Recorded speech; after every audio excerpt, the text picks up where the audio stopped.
No, I thought it was normal that everyone goes scrapping with their family, but we weren't scrapping. We were stealing stuff from job sites. Yeah.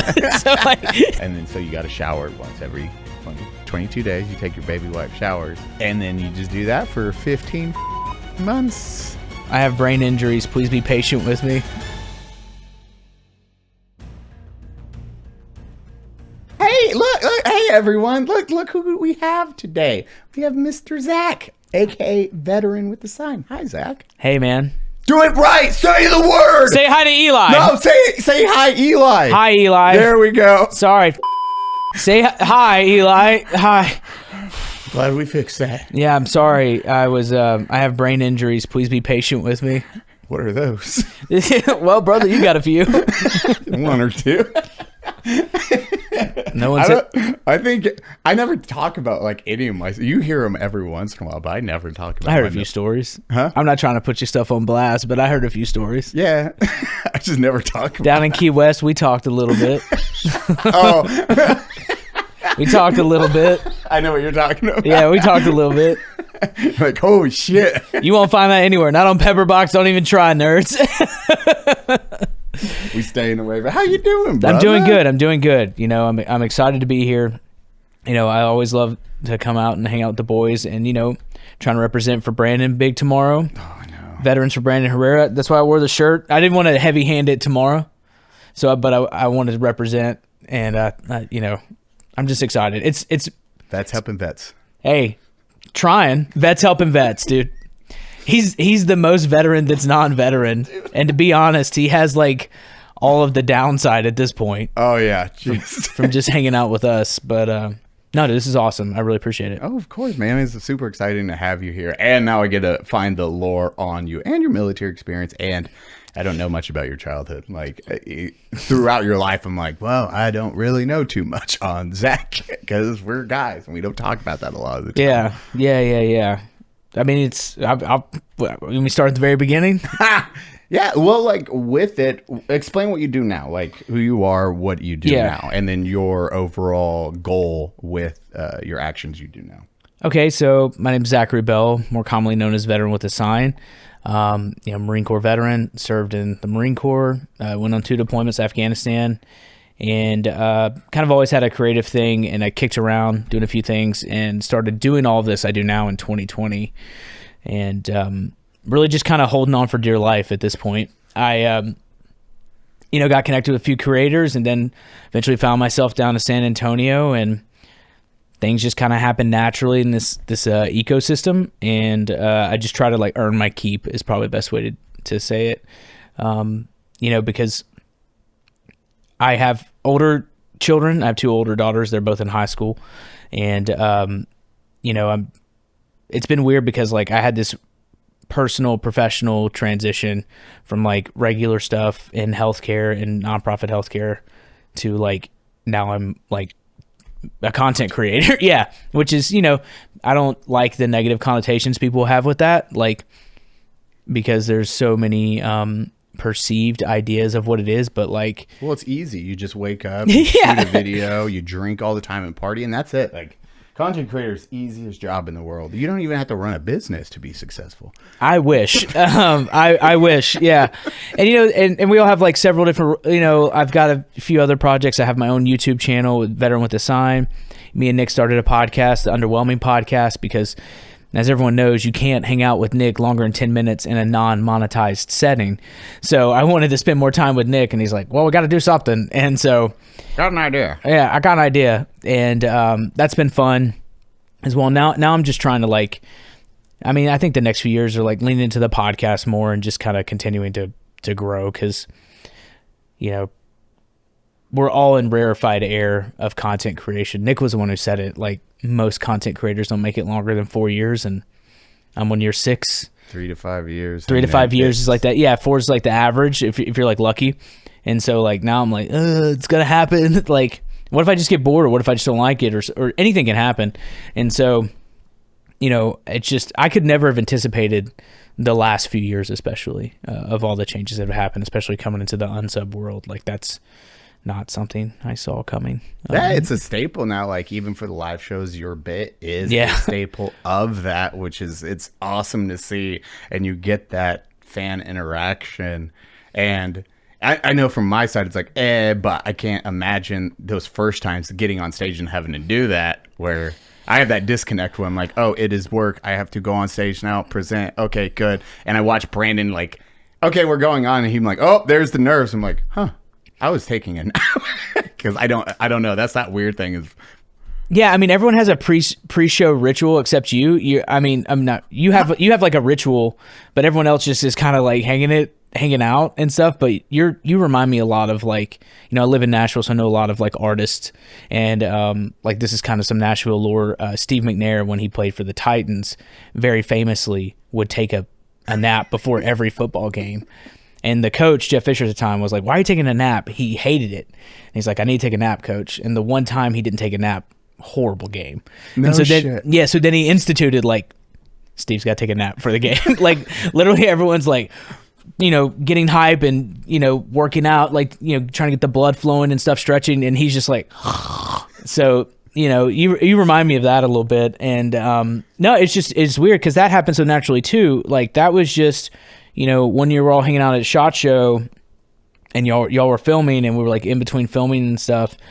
And then I was like, I have a story I can tell you, but I'm only going to tell it like on Unsub and Joe Rogan is what I said. And Nick was like, nah, tell me. And so I told him, I didn't tell him, I told Show and Dave. And we were like downstairs and like, you got to tell it. And then literally it was that next March that it happened on the show.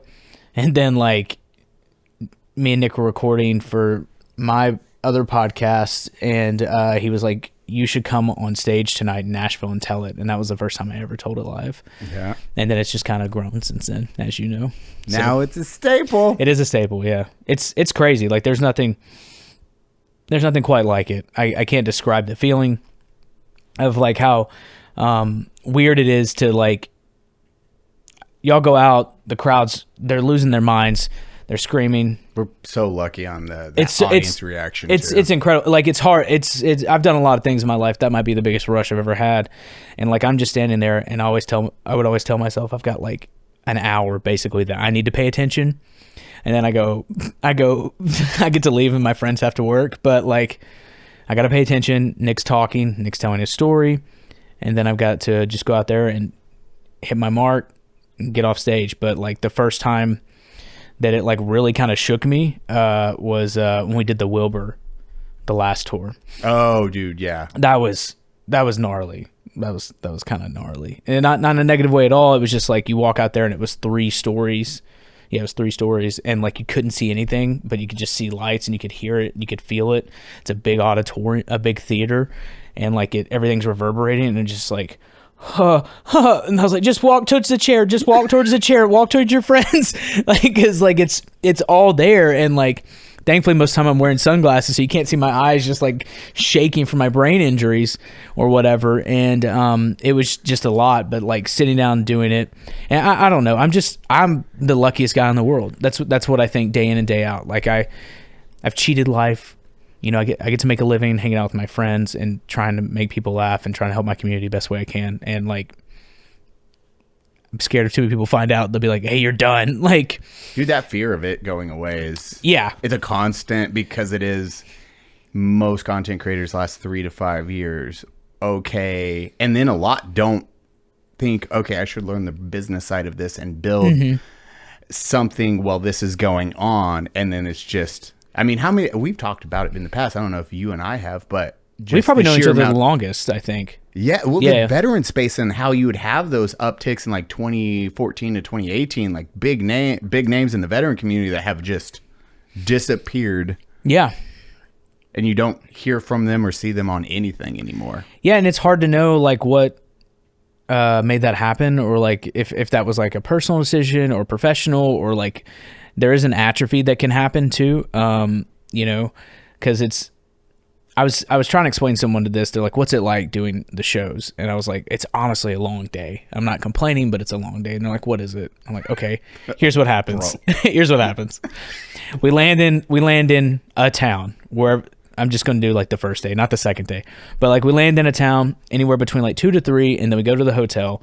And you're skipping. We're also waking up early in order to fly, like deal with airports, all that. And now there's like 20, and there's like what 20 people altogether, something like that. 20 people are going from Texas, New York, Iowa, all over the country, meeting in, let's just say, Denver. Or I think, Denver was one of the places, but it wasn't the first one. Doesn't matter. And, okay, so we're going to Denver, and you get there between like 3 to 4. You're at your room, shit, shower, shave, and then we go out to do audio checks, rehearsal, and then because like each place is different. Like in Phoenix, the stage was round, so we had to figure out how we're doing that, and then Denver, so forth and so on. And then we go back. Food's been ordered already. Sav's already got everybody's orders in. Everyone's trying to eat something.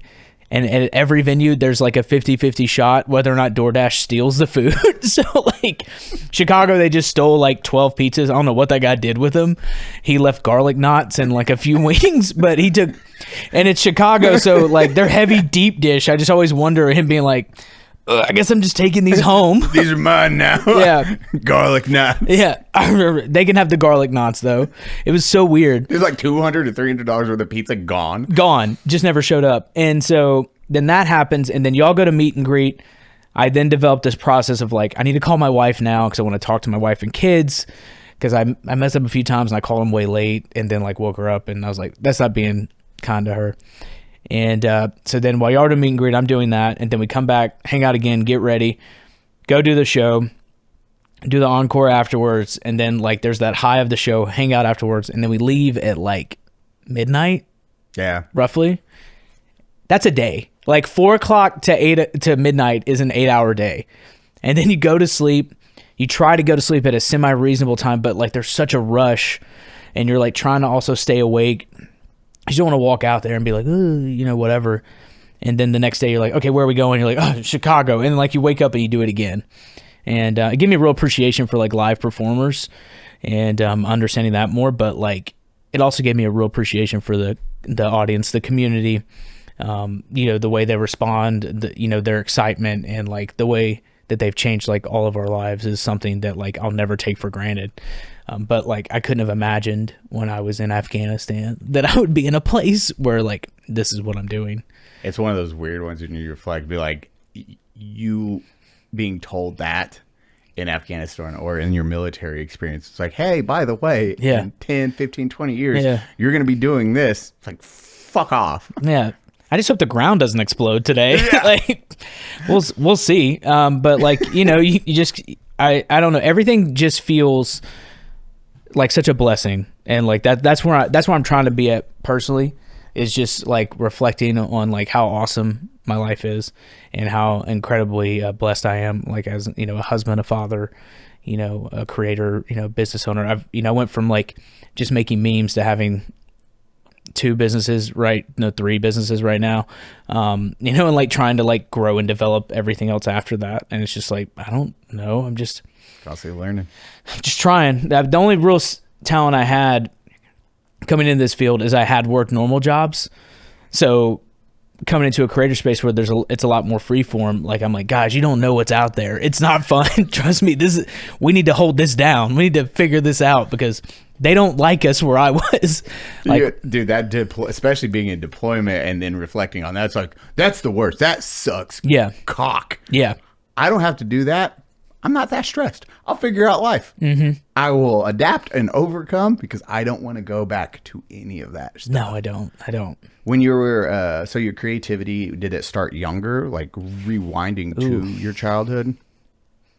Yeah, I think it did. I mean, there wasn't real any creative influence that I got from my family or anything growing up.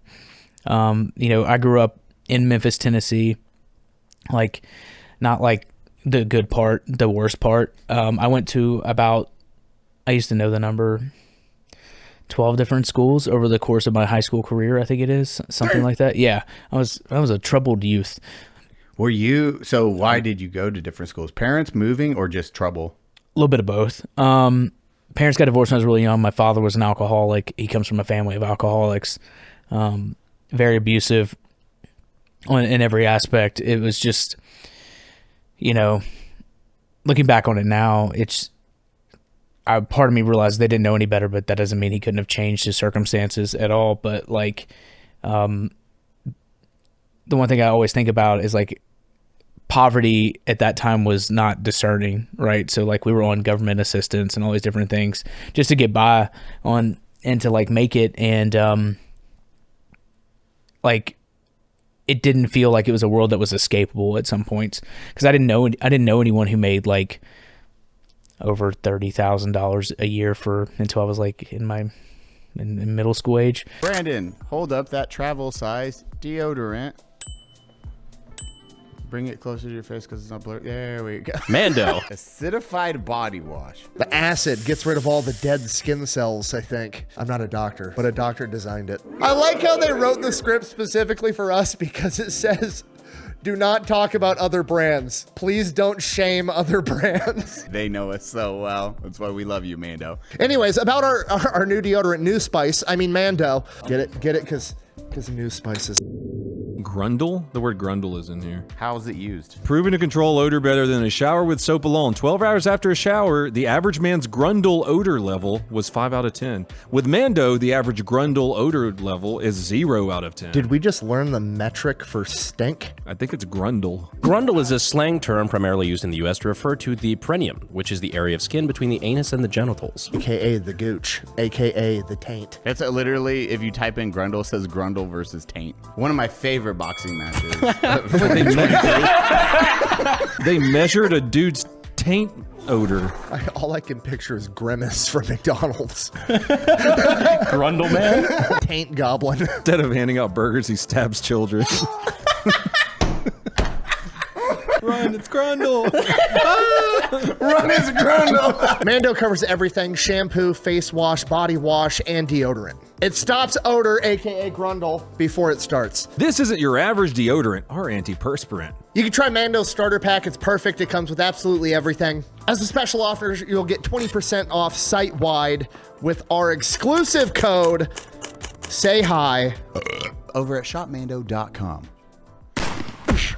And then like a lot of the jobs they tell you to do is like you work this job, but then you're like a shade tree mechanic on the side, or, you scrap copper or stuff. Like I know how to be poor. Like I know, I used to know allegedly, highly allegedly, Jake insert lawyer stuff there. But like I like back in the day, you could do scams at like Walmart and stuff. That like my relatives allegedly showed me how to do is they would take receipts and you would walk to the counter and then you would look at the receipt and you'd be like, okay, TV, $50. You then go get the TV out of Walmart, walk up to the counter with a receipt and be like, oh, I just want to return this. And they would give you cash. Those are things that like, those things that people in my life were like doing. And they teach you and you don't. Yeah. That's a big They thing. were teaching you. Yeah. Yeah. And it's so normalized that you don't know it's bad. That's what a lot of people, that's why it is difficult when you have kids in these situations. Like, what a piece of shit kid. And you're like, okay, what a piece of shit parent or adult. But how do you punish that? Because how the fuck would they know? This is what they were. You didn't know it was like a bad thing. No, I thought it was normal that everyone goes scrapping with their family, but we weren't scrapping. We were stealing stuff from job sites. Yeah. So I thought we were in construction for the longest time. It's like, oh, they left this. Man, people are so lazy. And you're taking it. Why would you do this? It's free money. You can't find any good quality work these days. But it was stuff like that. So like she got divorced when I was real young, and so we'd live with my mom, but then we'd bounce back and forth.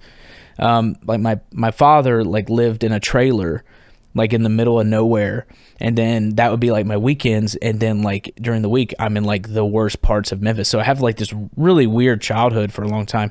And then at that time she was trying to move us to better schools, so we would literally move schools every year, and it kind of developed this real resiliency to me of like learning how to discern people rather quickly, because like I was always a new kid and I had to figure out really quickly like if people were going to hurt me, if people were like friends to me, and like learn their intentions pretty clear, like, and quick. Otherwise like it was bad. And so and attachment issues. I don't. Yeah, I just need a hug. Any given moment I need a hug. And like had anxiety all the time, like all these things. Like my life was really, really, really tough for a long time. And a dog bit off most of my face when I was 8. That was my uncle's dog. That was a thing that happened.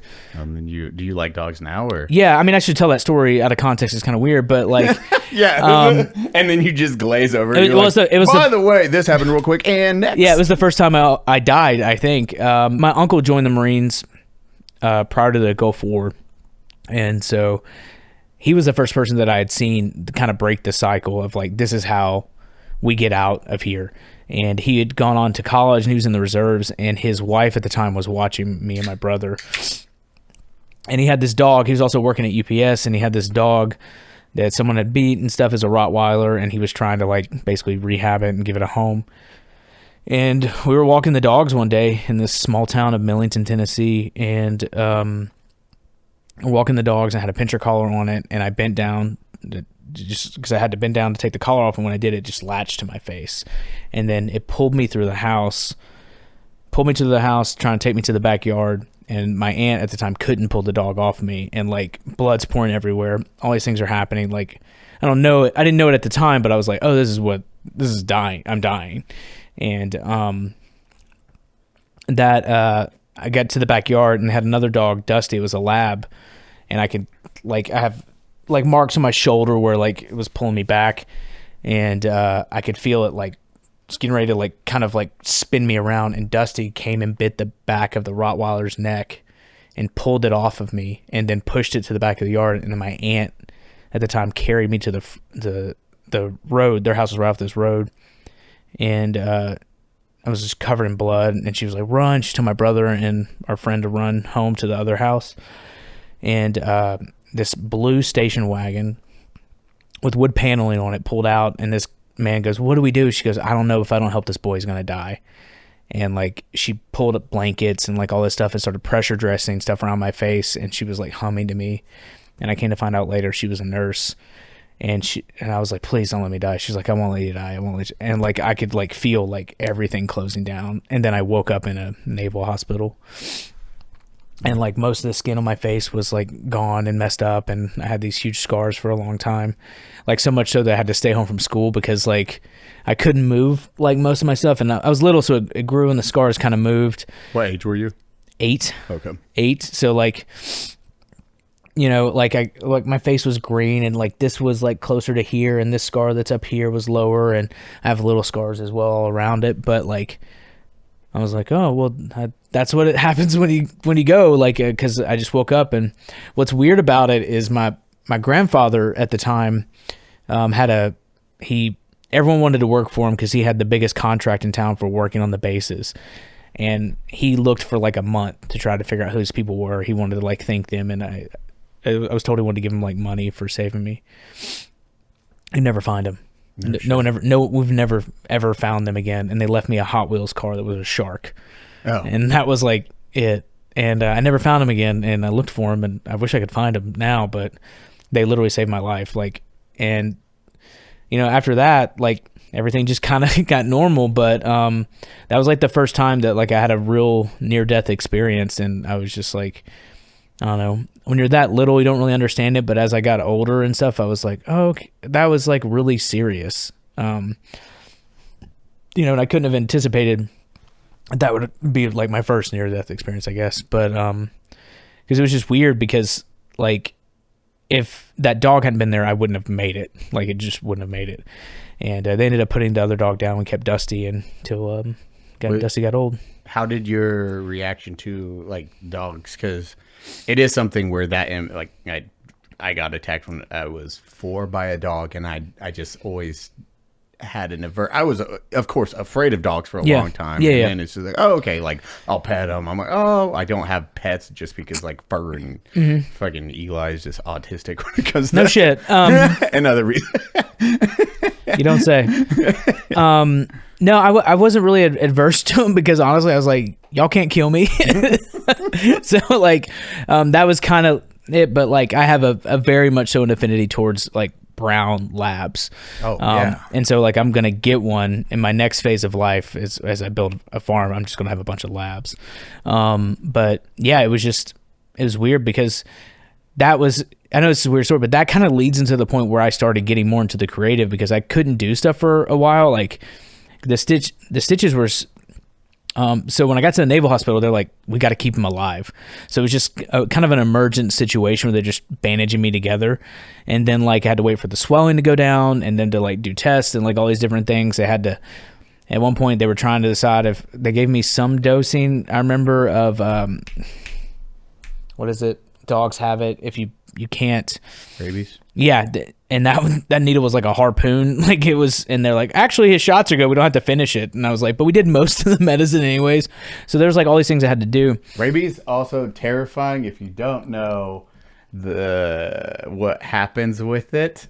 Do you know how you die from rabies? Do you know what kills you from rabies? Thirst.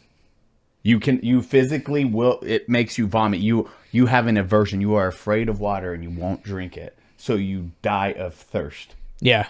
They can't even have you seen the videos of if so that was their concern was like if he has this, and so like I'm glad they erred on the side of caution, but going to get like shots every week was not fun. I was like, dude, my body's had enough. I just got this thing. It's brand new. Can y'all chill out? Here's a 2-gauge needle. It was and it was just like and I was like, cool. But I started like reading comics and stuff, and I started like really leaning into like learning more about like that, and like I had like way too adult of comics at the time too. I remember like having Spawn. I was just stuff like that. I shouldn't have had any of the titties at like 8 years old. You're like, wow. No, I should. Nice. What was it? I think it was Was it Image? It was a DC imprint. I think it was Image. Was like all of, and there was one about like a military group. I can't remember their name now. But they were called like Wild Horse or something, but they had like this one guy called Grifter in it and like all these different characters. And so I was like leaning into that. And then like, that was about the time I started like thinking more of like creative stuff in a sense of like, oh, I like this world. I like stories. I like telling stories. And I spent a lot of time like being at home watching TV kind of that whole year around it. Not because I was like unable to do stuff. I remember one time they're like, you can't do this, can't do this, can't do this, the stitches will bust. And I was like, whatever. And then I busted a stitch and I just felt blood coming down my head. And I was just like, I'm going to get yelled at over this. Because it was just, I just been through so much at such a young age. And, thankfully when you're growing, you're very resilient and you're able to overcome those types of things. But, that was kind of where like, it's so funny now because everything that would have got me beaten up growing up is like what people do for a living now, like cartoons, comics, Star Wars, Lord of the Rings, like all those things. You had to like hide it. You could be a degenerate before you could be like, I don't know, I kind of feel like Anakin's a good guy. He had a rough life. You know what I mean? Like if you like say weird stuff like that, but it was so true. Like you would. I was a huge anime fan, so I was the one that was the nerd, but I was also the nerd that could fight. So then no one. It was that offset of the 9th grader when I got to high school. In 9th grade, a senior tried to show off to his friends, and he punched me, and I beat the shit out of him. Hell yeah! And then after that, like friends made fun of him, his friends, and they're like, "Quavis, come here." Yeah. And never got like. It was like, delay. It's the nerdy kid that knows how to fight. Yeah. Which is it's just the nerdy kid that knows how to fight. See, if you were in school now, you would have like cauliflower ears. Like you know what I'm saying? Like there's like target indicators now. But like my childhood was just chaotic. Like when I think about it, it was very, very chaotic. There was no one there that was like really looking out for me or my brother. Like we were kind of left to our own devices, which led to a lot of trouble. As I got older, I was really angsty. I got suspended so much that like I set records. And I remember when they brought me in elementary school, they brought me to the vice principal, and I was like, dude, he's going to paddle me again. This sucks. I got to stop getting caught. And he set me down in a chair and he put like a yardstick right here. And he's like, well, Mr. Bell, I regret to inform you the state of Tennessee said I can't paddle children no more, and I think it's setting this country back significantly. I'm going to have to send you home. And I was like, no, please, I'm going to get yelled at. They got to go to work. They're going to be mad at me. Please just paddle me. He's like, no, I got to send you home. And so then I got sent home, and then I got paddled again. So like, I was like, let's just do it here. Let's just solve this problem right now. But it was just kind of like that for like a long, long time. And, until I think it was around middle school, I started to develop this idea of just thinking that like I didn't feel in charge of my life, and I didn't feel like anyone really cared. And maybe they didn't. And I just developed this idea that like everything until I'm 18 doesn't count. Right. Because I thought of it as like I was in a car and someone else was driving. But when I turn 18, then I can like make the decisions. Because like, you know, again, like all the options that were put in front of me, they're like, do a trade, do this, do that, which is fine. It's a good way to make a living, all these different things. But like, I wanted something else. I wanted something more. I wanted to go on an adventure. I wanted to serve my country. You know, then 9/11 happens. You know, I see all that stuff happen. And then my cousin, who was about 4 years older than me, he joined after 9/11, after he got out of high school too. And like I saw this impact it had on his life, and how he went from like, he broke the cycle and he kind of reached escape velocity. And then I was like, oh, so this is what we do it. I saw it once with my uncle, but I was like, is that like, wasn't a good enough litmus test really. Like he went on to become a doctor and everything else, my uncle did. But like still, like one is not a sure bet when you're like, everyone else does this. But there's, you know, he was kind of like the black sheep. He was like the one college boy, there's one of them. But I was like, oh, there's two of us now. Two people have done this thing, and they got to serve their country, do these other things. Okay, maybe I can do that. Maybe I can. But it broke that chain. You just see it as, oh, these are two people, and 100% it broke the cycle for them.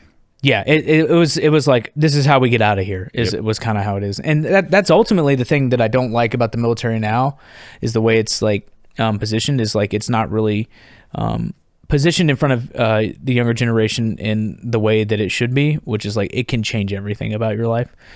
You know, you can go on an adventure, you can go to college, you can do all these things that were not possible or even available to you until that moment.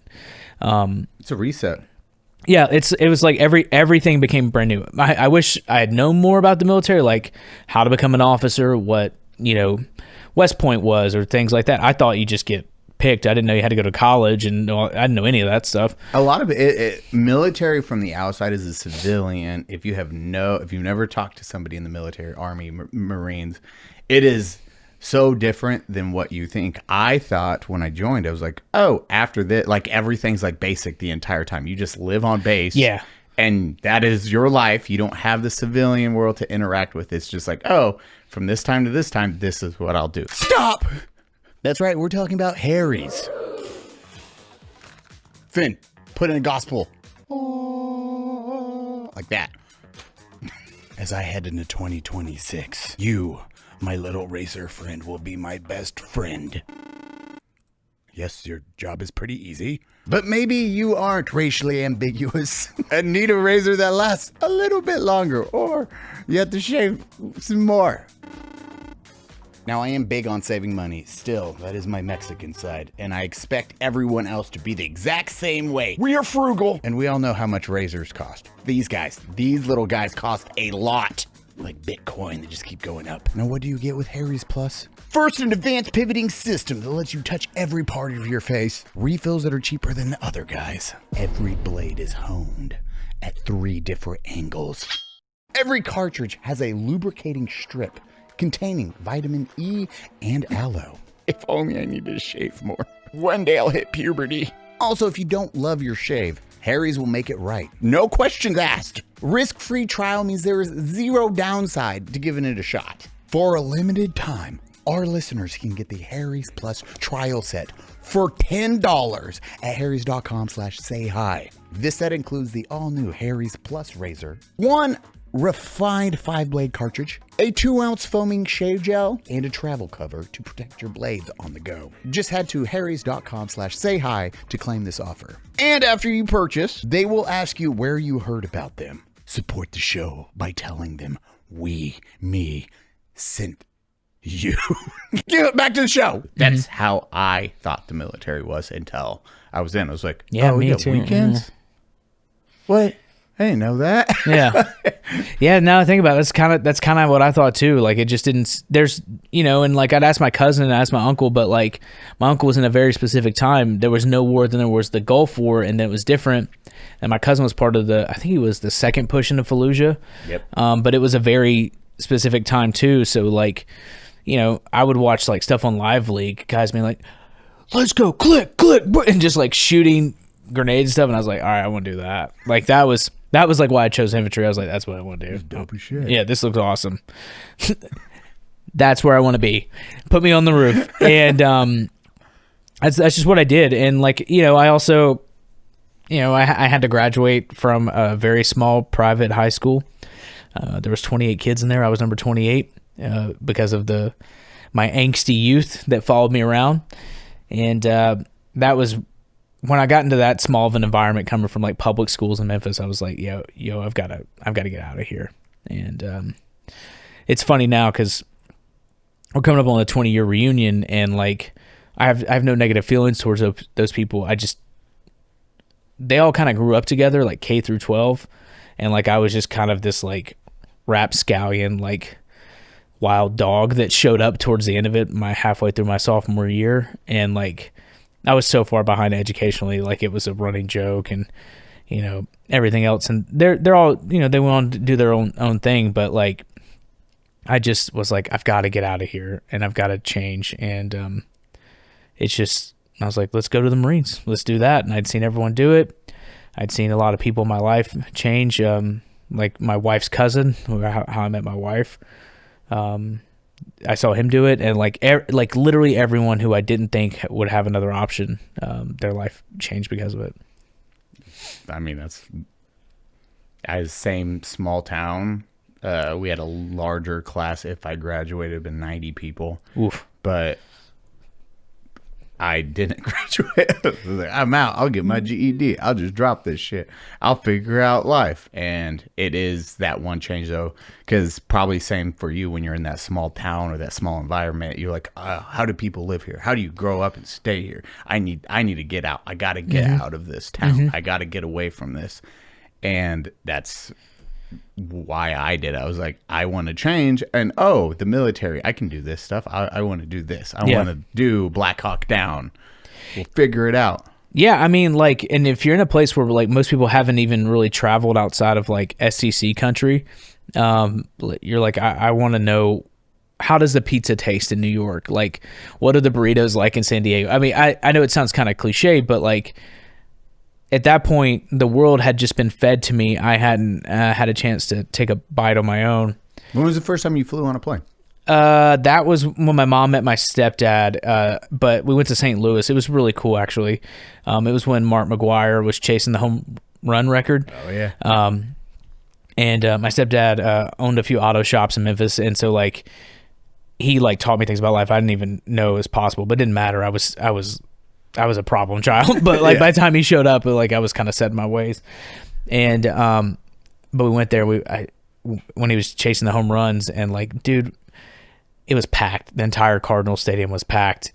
And I remember we were like up at this really tall section, but you could still see him down there. He looked like a human thumb, and I didn't know much. I don't know, that he looked like Bane. He looked like Bane down there. I was like, yo, that dude's wild.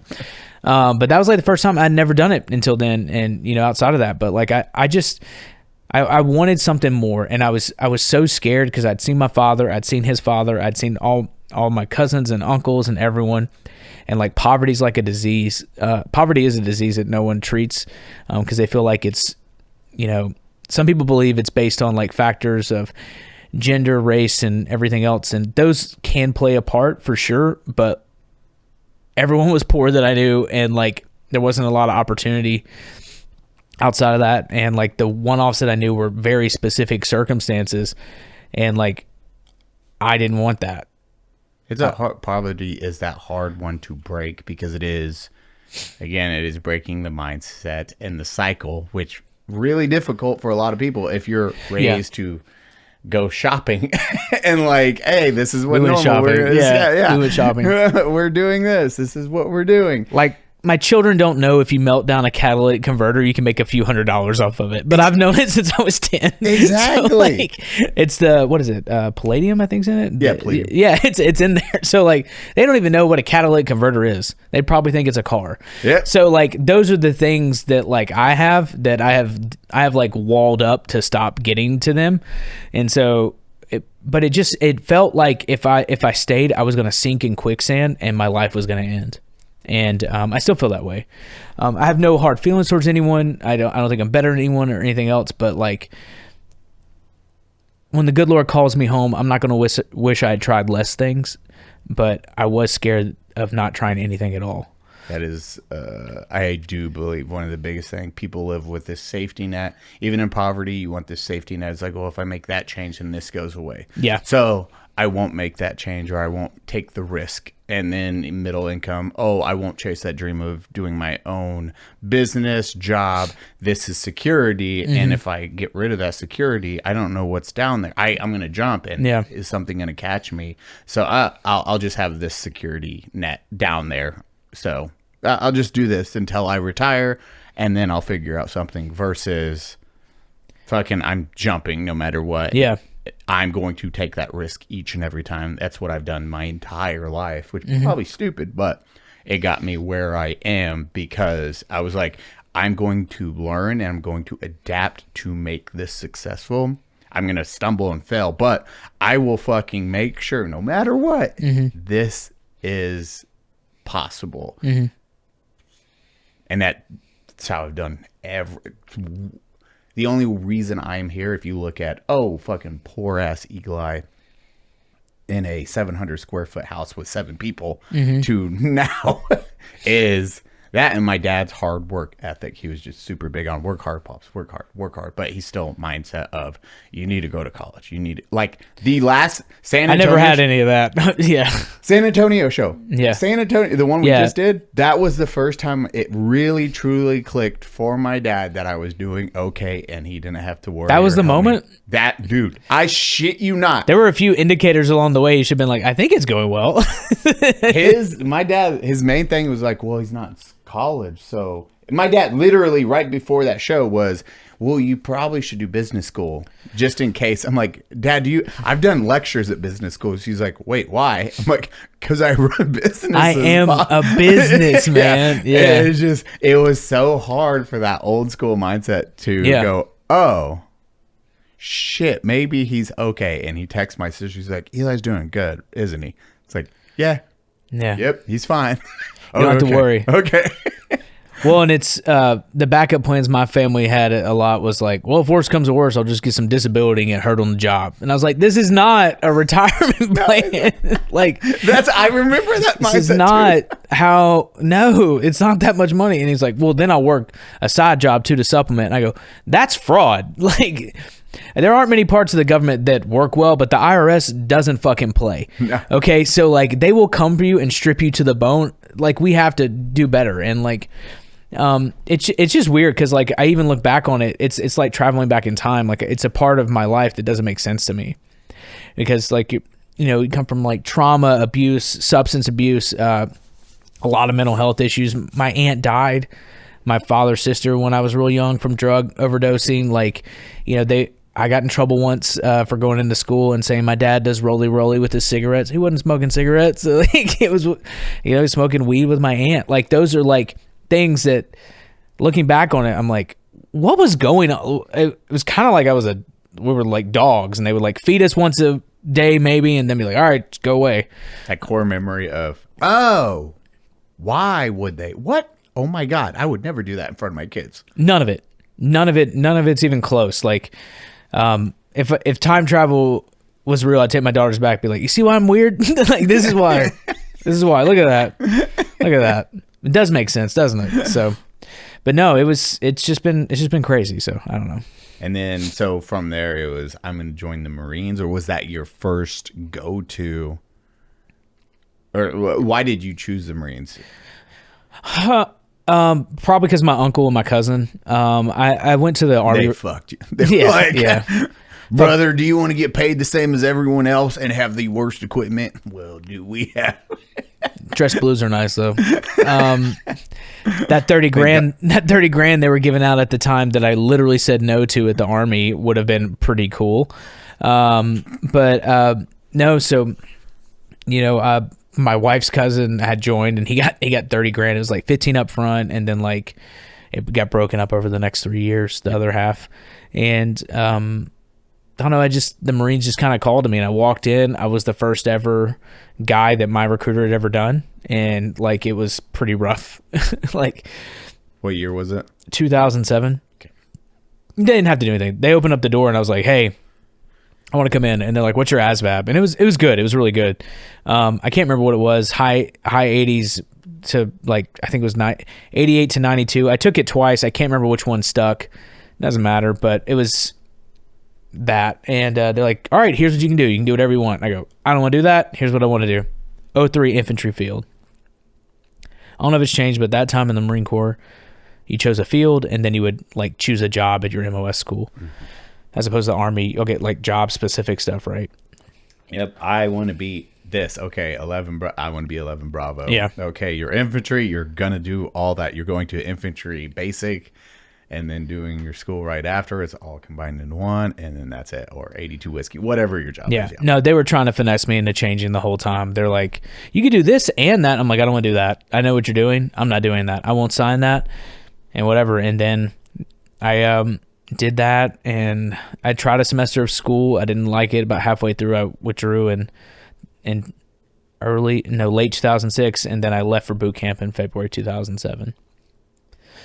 And off we went, you know. And you're like, we're off to the races. Off to the races. They had a real hands-on approach to boot camp at that time. You know, and it was, I got in trouble for laughing a lot, you know, because my cousin and my uncle both told me, like, listen, it's going to feel serious. It's going to feel like this, but it's a game because they have to make the product. You're the product. Yep. It'll feel like they're trying to destroy you, but like realistically, they're pushing you, blah, blah, blah. And I was like, okay. And not everyone got that same speech, I found out. And so I was just like, the drill instructors would say like the funniest stuff. It was like they were comics riffing. And that would always crack me up. I just like loved it. At that time, I was obsessed with like Will Ferrell from SNL. And one of my favorite things to watch at that time, which really kind of pushed me towards like the more creative, was the best of Will Ferrell, like his skits. Like those are the memes of their day. Those are the like early, especially at that time frame. Dude, he was killer. Like one of the greatest bits of all time is the shed bit. Do you know what I'm talking about? Oh yeah. Yeah. Hey Timmy, can you get and like the slow escalation of a dad losing it publicly is just perfect. And Will Ferrell nails it on how he escalates. Dude, his voice is yelling. Yeah. Hey, want to get off the shed, bud? And he's like, okay. Hey, Timmy, get off the fucking shed. It's just perfect. And it's just this smoldering. And then he turns back to the lady. He's like, yeah, anyways, we're looking at, Smith Middle School. We think it'll be great. But like as he's grilling. And so like I was really tied into comedy and like it. I mean, I remember listening to like Dane Cook, which I, At that time, dude, I will go to bat. That was massive. Like massive. The chlorofluorocarbons.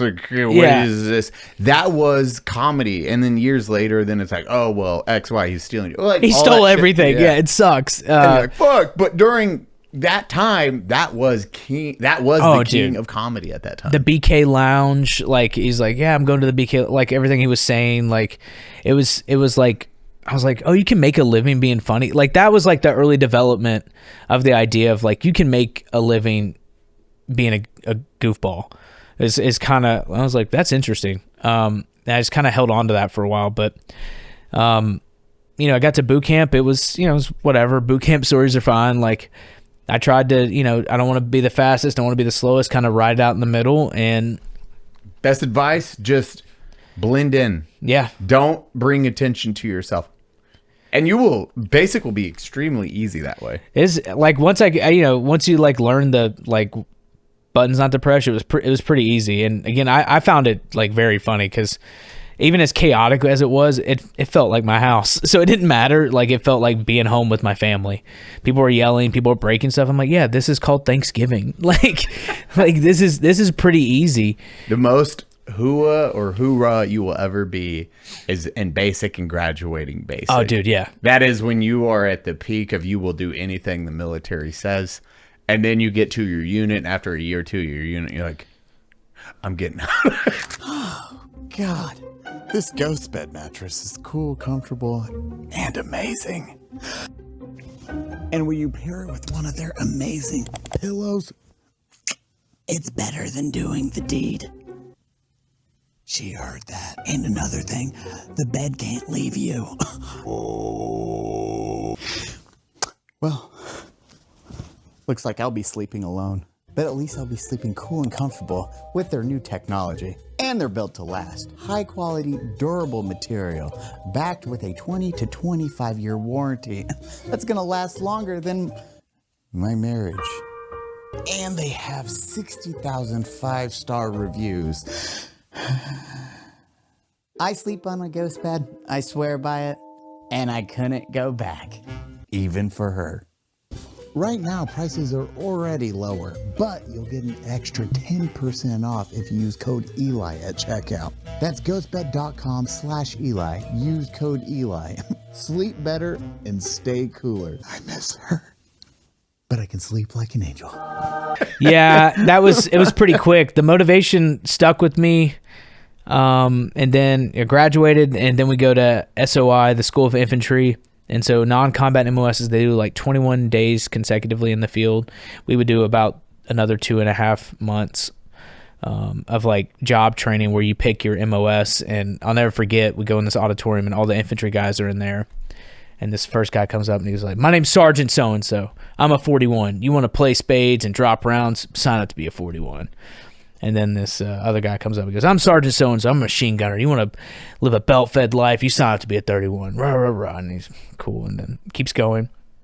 And the 51 guy came up to an assaultman guy. And then I'll never forget, this guy came out and he looked around and he looked at all of us and he popped out a dip can. He puts the dip in and he goes, "You want to be in charge of those fucking idiots? Pick 0311. And I was just like, 0311. And I wrote it 3 times because we had to pick 3 options. I just wrote it 3 times and I was like, "That's what I'm doing." And they're like, "Yeah, you idiot. We already picked you." Like, so that was it. And you know, my unit, they came and picked us up on buses, and then I showed up, and I swear to God, I was like, I have severely messed up. Like, we go to a receiving, we get our gear, we're dragging our stuff across the quad, and they're throwing trash at us. Like, as we're showing up, screaming at us, "Fucking boot, bitch! Hurry the..." Just like, it was like literally showing up to like a prison complex. Like, it was insane. "Hey, just like dudes hate it." Like, I walked past one guy, he hit me square in the stomach. He's like, "Maybe you'll move faster, motherfucker." Like, just crack. And so it was, and for like the first 7 months, it was like that until, you know, I left for my first deployment. Honestly, it was just, you're bottom of the barrel, you're less than nothing. At that time, I'd gotten married to Christy, and like, we got married so she could move out. We were trying to plan the date for the wedding. And then the deployment kept changing. And that was when I started getting upset with the military, because I was like, "Dude, is the war moving? Like, what's happening?" Like, it just kept, but I didn't know at the time Iraq was scaling down, Afghanistan was ramping up. So they were literally transitioning all that stuff in the moment. Yep. And so we couldn't nail down a date for the wedding ceremony. And then by the time we got it all figured out and deployments moved around, you know, we found out she was pregnant and everything happened. And we go home on pre-deployment leave, and they're like, but prior to that, they're like, "Hey, you're leaving like a month earlier than we said." And I was like, "You gotta be kidding me." And we go home on pre-deployment leave, and we're spending time with our family and stuff. And while we're there, she goes into labor, and I was supposed to be back that day. And I can't stress enough to anyone who's not in the military that, like, I was terrified of, I wasn't gonna leave. I was not terrified of that. I was going to be there for the birth of my child, but like, you have such low social status that, like, even when I called my platoon sergeant, I was like, "Hey, Staff Sergeant," I don't want to say his name, "Staff Sergeant so-and-so, I'm not going to make it. Chrissy's going into labor. I'm sorry." Yeah, I'm literally at the hospital. I'm at the hospital right now. I'm so sorry.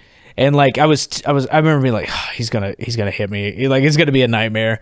And he's like, he's a Hispanic guy. He's like, "First things first, got to send a Red Cross message." And then he started talking to me like an adult. And it was the first time anyone to that point had started talking to me like a human again. And I was like, "Oh, it was a game again. He's just crazy." Like, and then he told me what to do, send the Red Cross message. He's like, "Don't worry about it. You'll leave with another company." And so then I was able to see my daughter being born. And it's the first genuine time in my life I've ever been like scared. Because like, I held her and we got to spend some time together before I left, and I was like, "This sucks that I have to leave now. I can't believe I've made this decision I can't believe that I'm gonna go off to Afghanistan. I might not ever come home. I don't know when I'll talk to my wife again or see her again. You're going to war. I'm going to war. Like in that time, it was like, you know, they're like, you're going to Afghanistan, and Afghanistan had already started to really get hectic. And I've said it before. I never understood how people, especially after I had Raiden, I was like, dude, I don't know how I would have deployed or how I would have looked at deployment and war after having my kiddo, because before you don't give a shit. You're like, my brothers, I am here for them. Yeah. And they're here for me. I will risk my life. I'm fighting for my country. Second you have the kiddo, that mind shifts. Yeah. You hold them, everything changes. Everything. Like I can still remember the moment now, and I've been reflecting on it so much too, as she's getting ready to head off to college and stuff. And like, I just remember thinking, I'm the most selfish person ever. I've put everyone's future at risk. I really wish I hadn't done this. And like, I had a very real thought, like, I can go AWOL. Like, it'd be worth it just to spend every moment with her. But I couldn't live with myself if something would have happened to some of my friends. And, you know, and that I wouldn't be able to look at my family. I was like, yeah, I stayed for you, but everyone I know died or something. You know what I mean? Yeah. So like, I didn't consider it. What I'm saying is like the thoughts start. I understood at that moment why people did that, is what I'm trying to say. And, you know, it was really tough, because prior to that, we were just supposed to go on a booze cruise, a med float, because what they were doing at that time is they were stationing the 24th MU in the Mediterranean, and we were just going to be like support operations for other units to go into Afghanistan. Yeah. Instead, they were like, nah, fuck that. Put them in first. And so that was the change, and it happened in like 30 days. Like the plan was submitted, and then like, no, putting them in first. So such a wild, different than my experience. Oh, dude, even prior to that, it was just like we're doing a bunch of training missions, but there was never a real like threat of danger to that point. Like, we're just going to go to like do training ops in like Australia and like random places around there, which changes your mindset going into these deployments. Because I'll say, when like basic training, our drill sergeant's very real. They're like, hey, you see everyone here, you all deploying, and some of you gonna die, just so you guys know that. Yeah. So that was our mindset going in. We knew we were deploying. We got fast tracked. We didn't have to even do the vehicle. What is the vehicle shit called? What goes in the water? No, when they send you to California to do actual desert training with the vehicle. We called it CAX at the time. 29. It was in 29 Palms, but there's Mojave Viper, JTC or NTC, whatever you'll call it. NTC. Yeah. So NTC, that's what you would do for a month or 2 months. I forget how long NTC was, but even that, we were on the fast track. So they sent NTC to us. We did it for 2 weeks, and then that's crazy. Oh yeah, like we didn't go to California. They were like, no, you don't. This is the surge. You all are fucking going to war. Yeah, we're gonna send NTC to you 2 weeks, and then you're deployed. See, we didn't even do that for my first deployment, because that's how sure they were that we weren't going to any aspect of the Middle East. That's what's crazy. And so, like, oh, by the way, when I remember being like, I started getting more comfortable with myself, like, and I'd be like, what the fuck happened? Like, you guys just like changed your minds? Like, you can't do this. And I'm sure they knew the whole time, obviously, but like that happened. And, you know, I deployed to Garmsur, Afghanistan, and I was in this platoon, 3rd platoon, with this very strict guy who I referenced before. And like, it was like being in prison, basically. I hated it. Everyone hated it. And because he was a drill instructor, and this is a direct quote from him, who was relieved from the drill field because he was too enthusiastic. Like, you know, he had been an early Iraq guy, and he had a real hands-on approach to everything he did, apparently. And this is what he said to us. And there was a drug pop. For some, at that time, it was snowing in Camp Lejeune, okay? And there was a drug test in the battalion, and 30 dudes across the battalion got pulled. And so they had to do a reorganization of all of the companies. And it was funny, because when I came back after seeing my daughter being born, I was with these guys in RBE for a little bit, and they would literally yell at them for like an hour every day, and I would just be like, I'm Belle. I'm the one that had the baby. And they're like, all of you fucking suck. No one likes you. Your parents are ashamed. Belle, go over there. You're fine. I hate all of you. Like, I just played Xbox for like 2 days as I'm waiting for to leave with the other company. And I would still have to go to check-ins, and they'd be like, oh, Belle.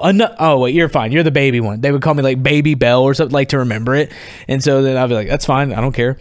And so I got there. So I got to there with my platoon, and we're like doing some drills and stuff. And they're like, hey, you're leaving this platoon. You're going to second platoon. And it was like night and day. Like, this moment changed my life.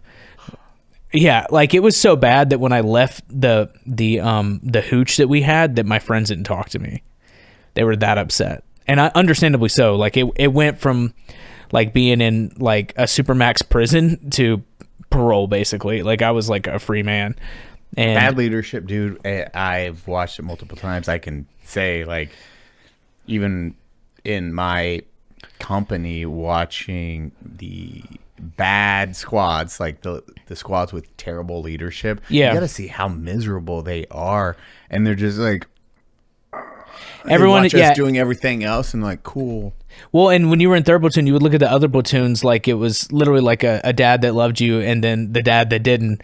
And you know, like, I remember being in formation, looking at the other ones, being like, why is my name Belle? Why couldn't I have a different name alphabetically? What the fuck is this? This sucks. I hated it. And but the only thing that got me through that time was when I was in third platoon, he used to love to pressure boots to see what they were wrong about. And so I started studying the job. I would study, like, I don't remember any of this stuff now, but, like, you know, what's a max effective on this, you know, threat rings for enemy mortars, threat rings for like PKCs, PKMs, like, those are things that I could rattle off like that. And I would literally like study it and read everything like day in, day out. So he'd ask random questions. Like, he'd always like take a bunch of sunflower seeds, put them in his mouth, and he would never chew them. He would just like spit them out weirdly. And he'd be like, Belle, what's blah, blah, blah. And I'd be like, blah, blah, blah, blah. Staff sergeant. He's like, I guess, boot bitch. And like, he would move on to the next person and then punish them for not knowing the answer. But it made me like treat it like a job. Yep. So when I got to second platoon, I was like really sharp, and I was able to come over a lot of stuff. And that was where I stayed in that deployment and the second one. But the first one, we were so far out there that like once a mission launched, I didn't call home for like 90 some odd days. Yeah. On a sat phone. And you get like 15 minutes. And then prior to that, I was sending letters, and the chaplain had this thing where he would film you reading a book to your kids. And I like read a book to my daughter, and like he put it on this, like, not a CD, but the smaller CDs, you know what I'm talking about? Yep. And old GameCube CDs. Yeah. And so I sent that off, and I just remember thinking, I can't let this be the only thing she has for me. And so we did it. We kind of maintained control of the battle space the whole time, and then came home and prepped for the next one, which was the worst one. And then now on the worst one, when you say it's the worst one, what made it the worst one? The second deployment. So the second deployment, we came home. The bad deployment. How long was your first deployment? 7 months. Okay. So we live outside the whole time. There's no going back. You're running ops the whole time. And people are always like, what's the difference between the Marine Corps and the Army? You know, basic way to describe it, I describe to people, is the Marine Corps is a pioneering force. We push out, go fast, and go far. The Army is like 3 to 4x size, sustaining force that the Army is. Boom, that's it. That's where I got fucked, because it was a year, right? 15 months, 16 months, and I lived out in sector. Yeah. So we didn't live on base. We were out in sector at the Cobb. That's why I didn't know we would rotate back to base every 22 days to shower and everything. Yeah. But past that, you're out in sector, you go back for a day, then you're back out in sector for your next 22 days. And then so you got to shower once every 22 days. You take your baby wipe showers. And then you just do that for 15 fucking months. Yeah. But we come to find out, I had a very unique deployment. all the guys we were with, like all my platoons, we didn't know, oh, we were the spearhead each time. We found that out later. And then I can text, call any of the guys, and they had the same wake-up call of when we got back, and then some went to the VA or did group meetings, or they stayed in and they heard these other military stories. So, like, the idea of being in a gunfight was very foreign, but being in like 40 to 50 gunfights, people were like, well, that didn't happen. It's like, wait, you guys didn't get in a gunfight every day? And they're like, no, what? And we're like, How? what? Yeah. We got shot at way more than normal. And they're like, yeah, homie, what the fuck? Oh, huh, that sucks. Then you reflect on it, you talk to others, and like, dude, and when I talk to the guys, they're like, dude, it's wild just how foreign our experience was to the majority. And that's why it's like with you with the Marines, you get that fucking 6 months. If you're out on missions for 6 months, it sucks because your cycle is, I don't know if yours was, it's like a 3-day cycle of 24-hour missions, 24 hours security on your outpost, or 24 hours of patrols. Basically, it would just depend on where we were, if it was like a clear hold or if assault, clear or hold. But yeah, you're just, every day's Groundhog's Day. You lose track of time. You lose track of like everything. And the first deployment, we were in contact consistently, but even that was rare. Like, multiple times a week. But when we would go to Marjo, it was every day. And it was so weird because we came home, I go to war, I get all this stuff, I have a wife, I have a child.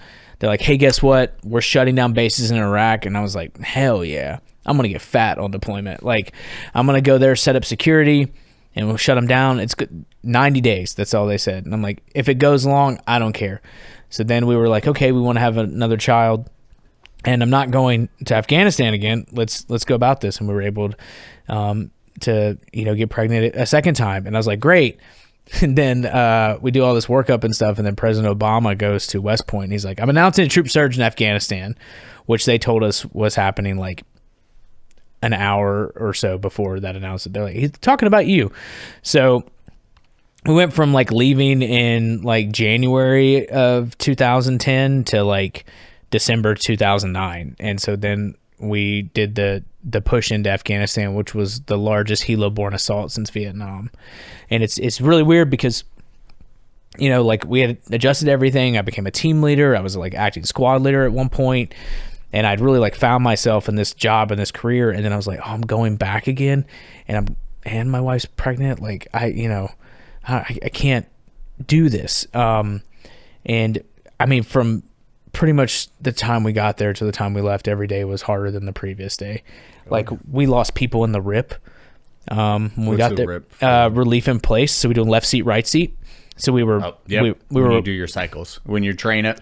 So RIP is, I'm assuming it's the same for us. It is the unit that's there. And then the people that, hey, this is your AO. We're going to train you up on how to react, what to do. Yes. Do it this way or they will fuck you. And then usually the new people or the new battalion, the brigade, they're, well, why would you do that? We haven't trained that way. That doesn't seem right. And you're like, trust me. And then they don't. Yes. And they lose people. And it's like, oh shit. Okay. We do have to. It wasn't us. It was them.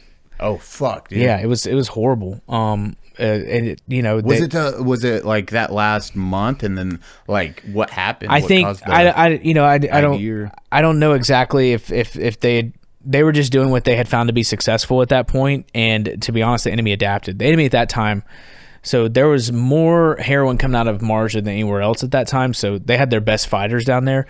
They were learning quick. They knew everything. If you walk down a road on Monday, don't walk down it on Tuesday. And so they were adapting to that in real time. And we went to backfill at this base because prior to inserting into the AO, we were pressing the security ring, trying to find if we could go in anywhere, either mounted or on foot, into the town without having to land in the center of it, which is what we ended up doing. We couldn't get close to it. It was just not great. IEDs, machine guns, it was basically like a moat, like an artificial moat of death around the entire town. And so we pressed the security ring for like 30 days. And in that, when we got there, there was some stuff that happened. I don't want to go too much into it, but these guys we're trying to show my squad leader at the time and the platoon commanders, everyone else, like the AO. And I, at that time, was the acting platoon commander, and they all had to go back after the casualties and stuff and get checked out. And so for like 2 days, I was in charge of my rifle platoon and an A&A rifle platoon. So there was 60 dudes. While we were getting attacked at this base, all sorts of stuff was happening, and like I didn't sleep like for days. And in the background of all of this, I'm waiting to find out if my second child's been born. And so that was when this idea really came to me that like I can't do this for the rest of my life. I can't do this for the next 20 years. And that's where that story of the French reporter comes in. I tell it now, but so we're doing the patrols and stuff, and this was a highly publicized, highly covered deployment. There's documentaries, there's movies about it, there's all sorts of things. And I get assigned these 2 French reporters, and their names are like Jacques and Lumiere. And my squad leader Ryan was like, "It's your job to keep them alive." And I'm like, I don't want to do that. Reporters, they don't ever pay attention. They don't have guns. They're just kind of a hazard. And they're gonna skew the story. Yeah. And they're libbed up. No, I'm sorry. Sorry. They're going to paint you in the worst light possible.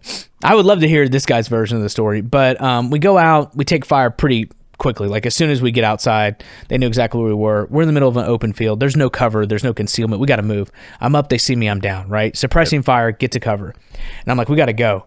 And Jacques and Lumiere, they're down. They're not moving. And I'm like, we got to go. And they're like, no, we're not going. And I was like, we're going.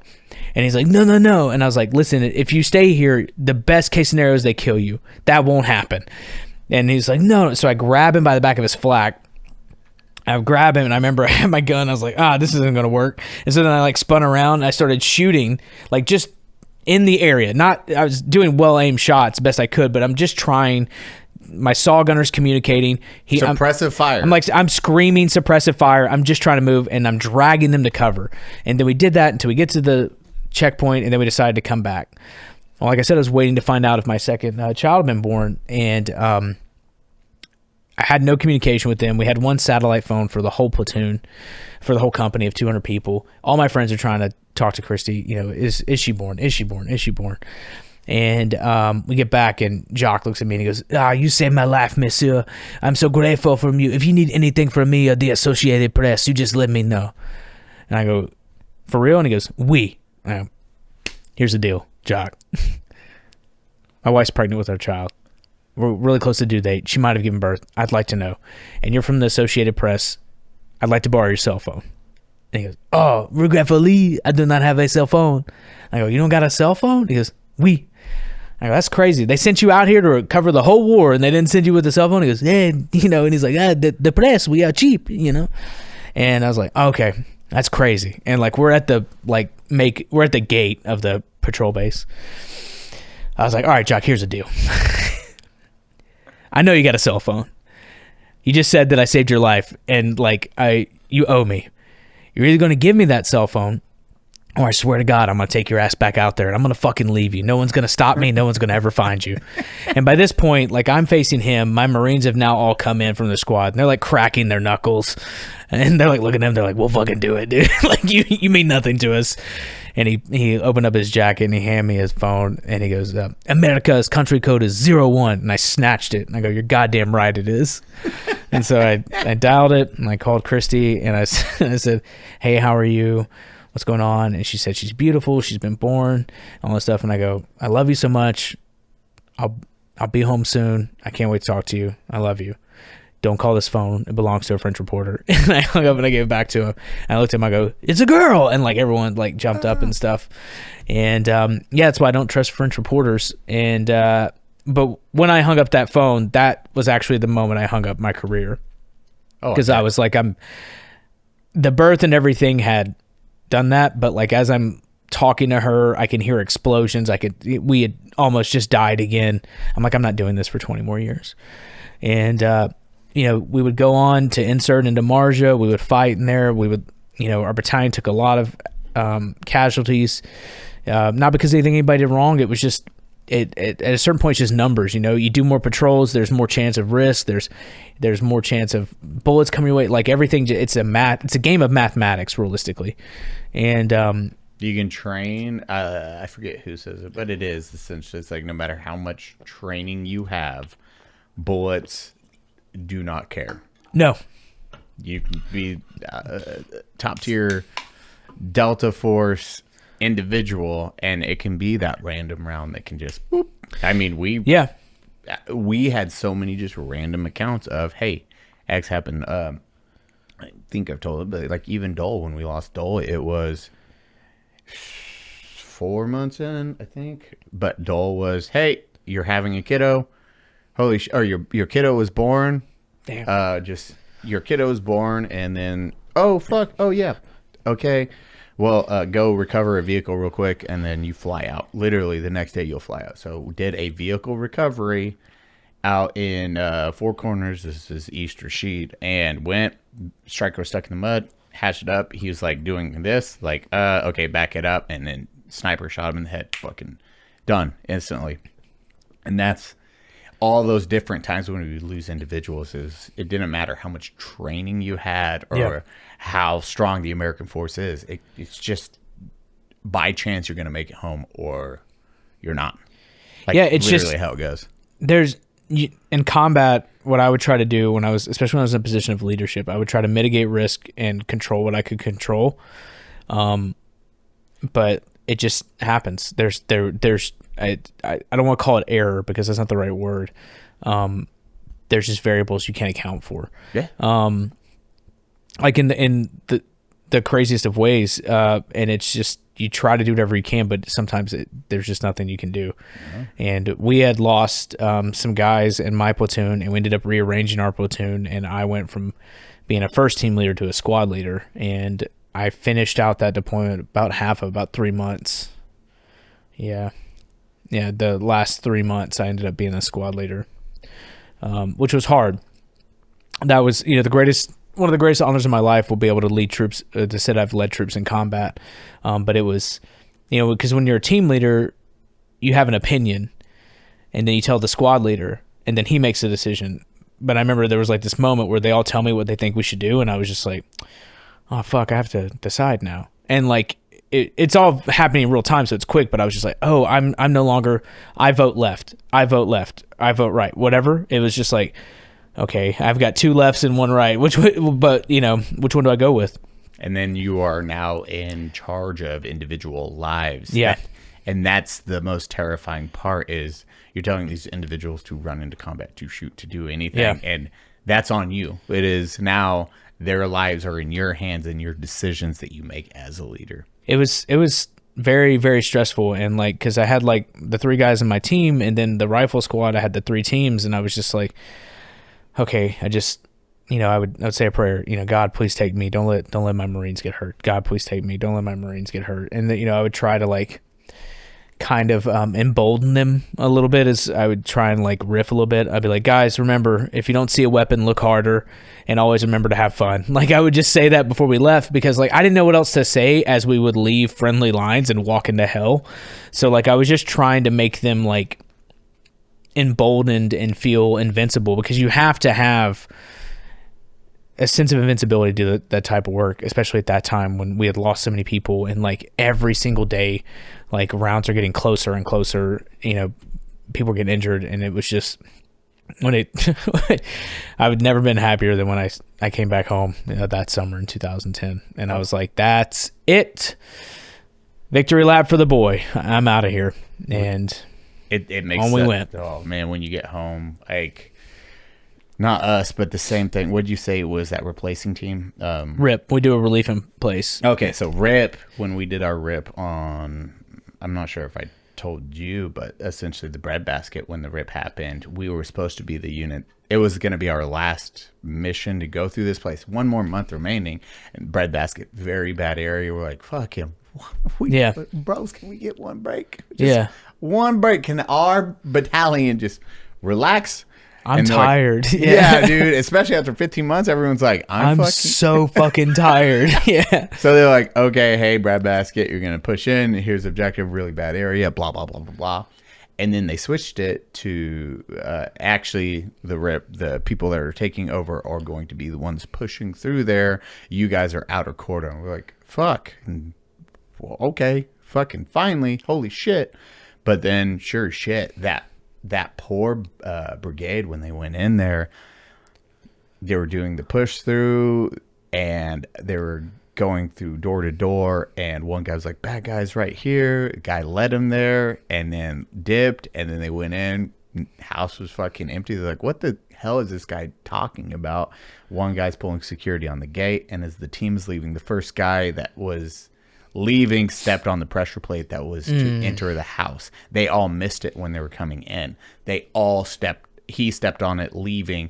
To house is an H-bid. Entire house blows up. Only guy that survives is the guy pulling security on the front gate. The entire squad's gone like that. And we're like, holy fuck, that would have been us. Like, that should have been us, but because they actually switched at the last moment. And H-bids were brand new, so none of us knew. Yeah, all this stuff was brand new. Though. Yeah, and we were like, damn. EFPs were just coming about, and we hit one of those, and we got lucky. But H-bids, we were like, what the fuck are these things? And then that one happens, and then we're hearing about it. We're like, oh, fuck, that's setting the precedence for them for that area. Shit. Yeah. Those are the most dangerous times. It's those units. It's that RIP time. Yeah, I mean, we lost dangerous. people in the exfil as well. In a very similar situation, actually. A house was backlayed with explosives, and people had used it before. And the Taliban fighters, they were intentional, but like it's a game to them of like, we'll just put it here. Who knows? Yeah, like, just in case. Yeah, and so it was just. I have no regrets leaving the Marine Corps. I loved it. It was awesome. I was good at it. And mad respect for the people that do stay 100%. I know a guy who's still in right now who's a gunner. He's a leader of the infantry, and he makes me very proud every day. I love you, Daniel. But I wasn't going to do anything else except continue to put myself in danger. And, I knew enough guys on the sniper platoon, and, I even flirted with some of the MARSOC guys at one point because they were standing that up, and I knew some people recruiting over there, and I was like, well, if I want to keep operating, because I was a corporal, and then I picked up sergeant, and right after I was going to pick up sergeant in July of 2011, so like sergeant in 4 years and change in the infantry is really good, especially in the Marine Corps. And so they knew that, and they're like, you can come over here and do this. And I was like, well, if I want to keep doing the work, I've got to go to somewhere more dangerous, and that means I got to continue to leave my wife and kids. And so I was like, I can't. It just wasn't in the cards for me. And I was like, let's go home to Tennessee. And you're like, I'm out. But what was that transition period from that to, you worked your other jobs, which you were saying, but what was that? I'll do the sign. I'm going to So write I got this there, on the sign. talking about stuff I did before that. Yeah, like what made you do that switch to, I have this idea for if I write this message on a sign, maybe I can make a change into that. Because you probably worked multiple jobs in between. Oh, brother, I worked construction, I worked security. Yep. Couldn't get a job anywhere for a long time, and then I finally Your got... resume said infantry, right? That should have unlocked so many doors, Zach. Yeah, the one security job I got from my father-in-law knowing the owner. The other one is the Lowe's Vanderbilt Hotel in Nashville, and they told me I was unqualified for security like a month after I'd get out of the Marine Corps, and I was like, what? And she's like, yeah, you don't have any real security experience. I go, do you know what I was doing like a few months ago? And I was hitting a raw nerve, but I decided to go to college because I had this idea that I wanted to like help people, and I wanted to try and continue to be in service because I have always found the best version of me in the service of others. And I'd learned about like life flight nurses, and my uncle was in medicine, and he had at that time was finishing up in the surgeon and everything else. I didn't have like 12 years of school in me. You know what I'm saying? I also had young kids, and I was like, I got to earn. And I know you can do that. It's just not what I wanted to do at the time. I didn't have the time to do it, but 12 years of fucking... It's a long time to be making nothing.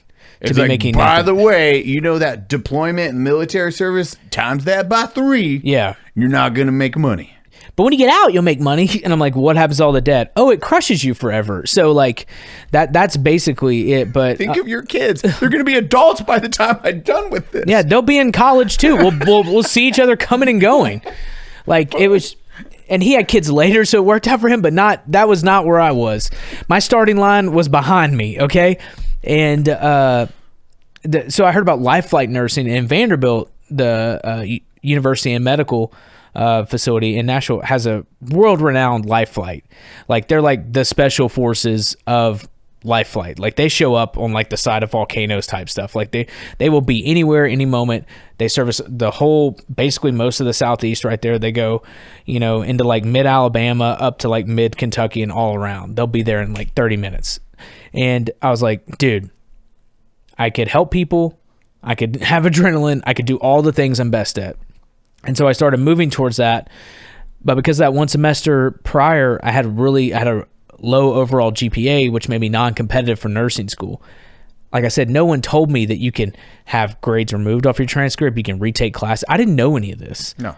So I had a good testing score to get in the nursing program. I had a good interview, all those things, but my GPA overall was only a 3.0, so it didn't work. So I started moving towards psychology and social work stuff, and I got a job working at nonprofits. So I started working at nonprofits 2013-ish, and I just started trying to work with the community because, the sad truth is I started losing my friends pretty soon after coming home, and I realized that no one was going to help us but us. And so I started working in this area of like, this organization does this, they do that, and then slowly but surely my friends would find out that I was like the veteran guy who knew about this nonprofit that does this, or this is how you get into school, this is what the GI Bill is. You ever heard of the Yellow Ribbon program? That'll fund you in a private. Like, I knew all of that stuff, but none of my friends did. Because the military doesn't set you up for success when you leave. They don't. And then but if you go look at like a nonprofit's like mission statement, they all sound like the coolest fucking shit ever. Like, we're going to help warriors transition beyond the battlefield in a way they never thought possible.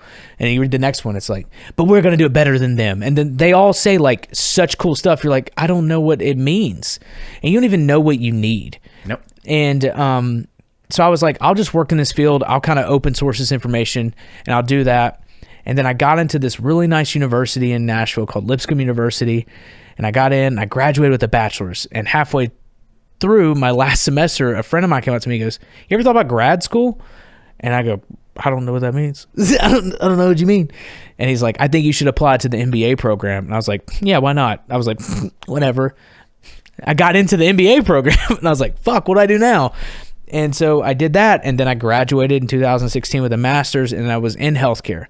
I was in nonprofit healthcare for a while prior to that, but I was in for-profit after that. Started off doing like security work at hospitals, and then made my way up through like systems.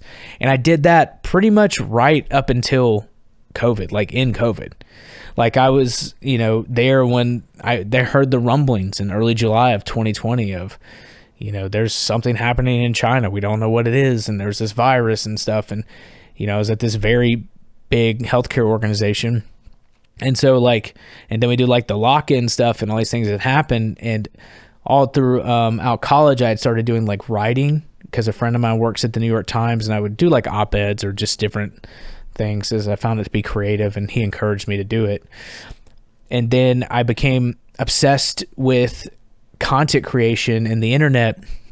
And at one point when I was at this company, I started using infographics for emails because I took this class about how an infographic is able to give you information in a way that's like 200 times faster than any other way. You retain it more, all these different things. It's a better way to communicate. And your average individual actually look at it and it click versus words. People, dude, they'll click on it. They'll write stuff down. They'll whoa, look at that.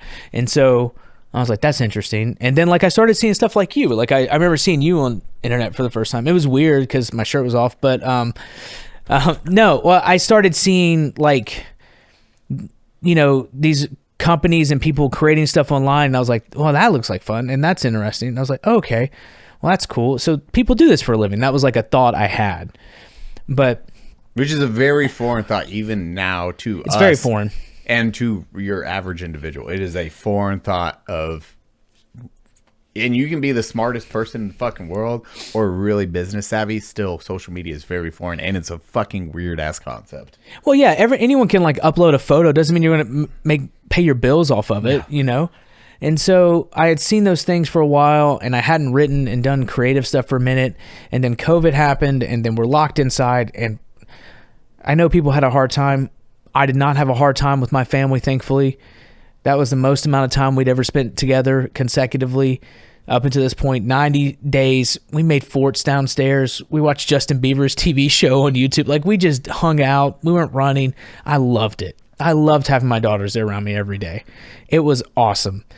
But, you know, we would do stuff to kind of give them structure during the day. We'd be like, hey, you got to go read a book for like X amount of time or do something or whatever.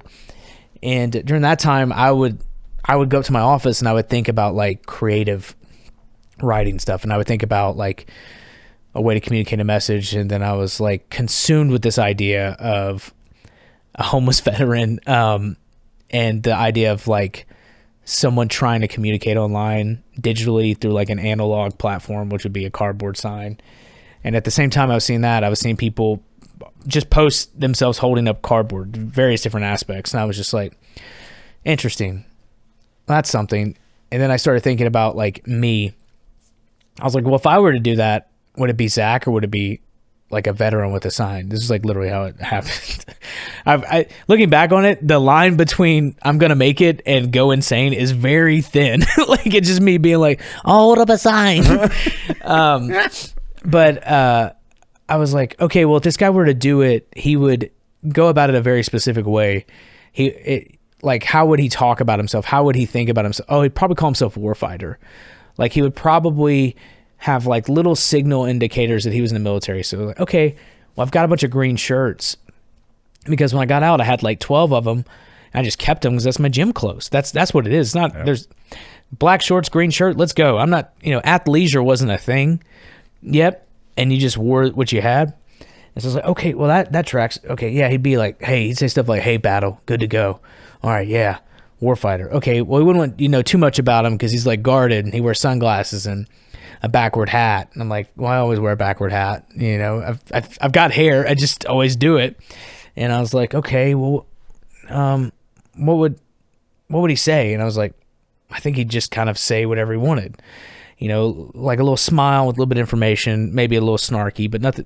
Never derogatory is like the line I'm not willing to cross. Like, I never want to put someone in a bad spot, to hurt them because I don't know where they are. But, I always try to keep it 100. Like, I'll tell you the truth.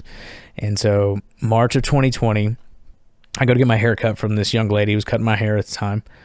And it was like the last week. They're like, hey, if you want to support a business, now's the time. We're going to shut down and all that stuff. And I was like, hey, can you cut my hair?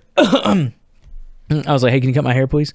And I was talking to her, and I was like, I have this idea of like me on the side of the road holding up cardboard and writing something down. And she's like, really? And I was like, yeah, I don't know. It just seems like kind of funny. She's like, oh, I think that is funny. I go, will you take my photo? She goes, yeah, sure. Cut my hair, walked outside, took my photo. And the first sign I ever posted was drink water, take Motrin, and change your socks. And the caption said like COVID remedy. Might have worked. But like that was it. And then I just started posting like different versions of that for like about May, January, February, March, April, May. So I did that until May, and I had this thing set up in my head. I was like, I'll do like a battle damage assessment basically in like 30, 60, 90 days. And I'm like, what's my metric of success? My metric of success was, what is the response? Not likes or follows or anything. Or do people get the joke? Are they understanding what I'm trying to say? Or is it just sailing over their heads?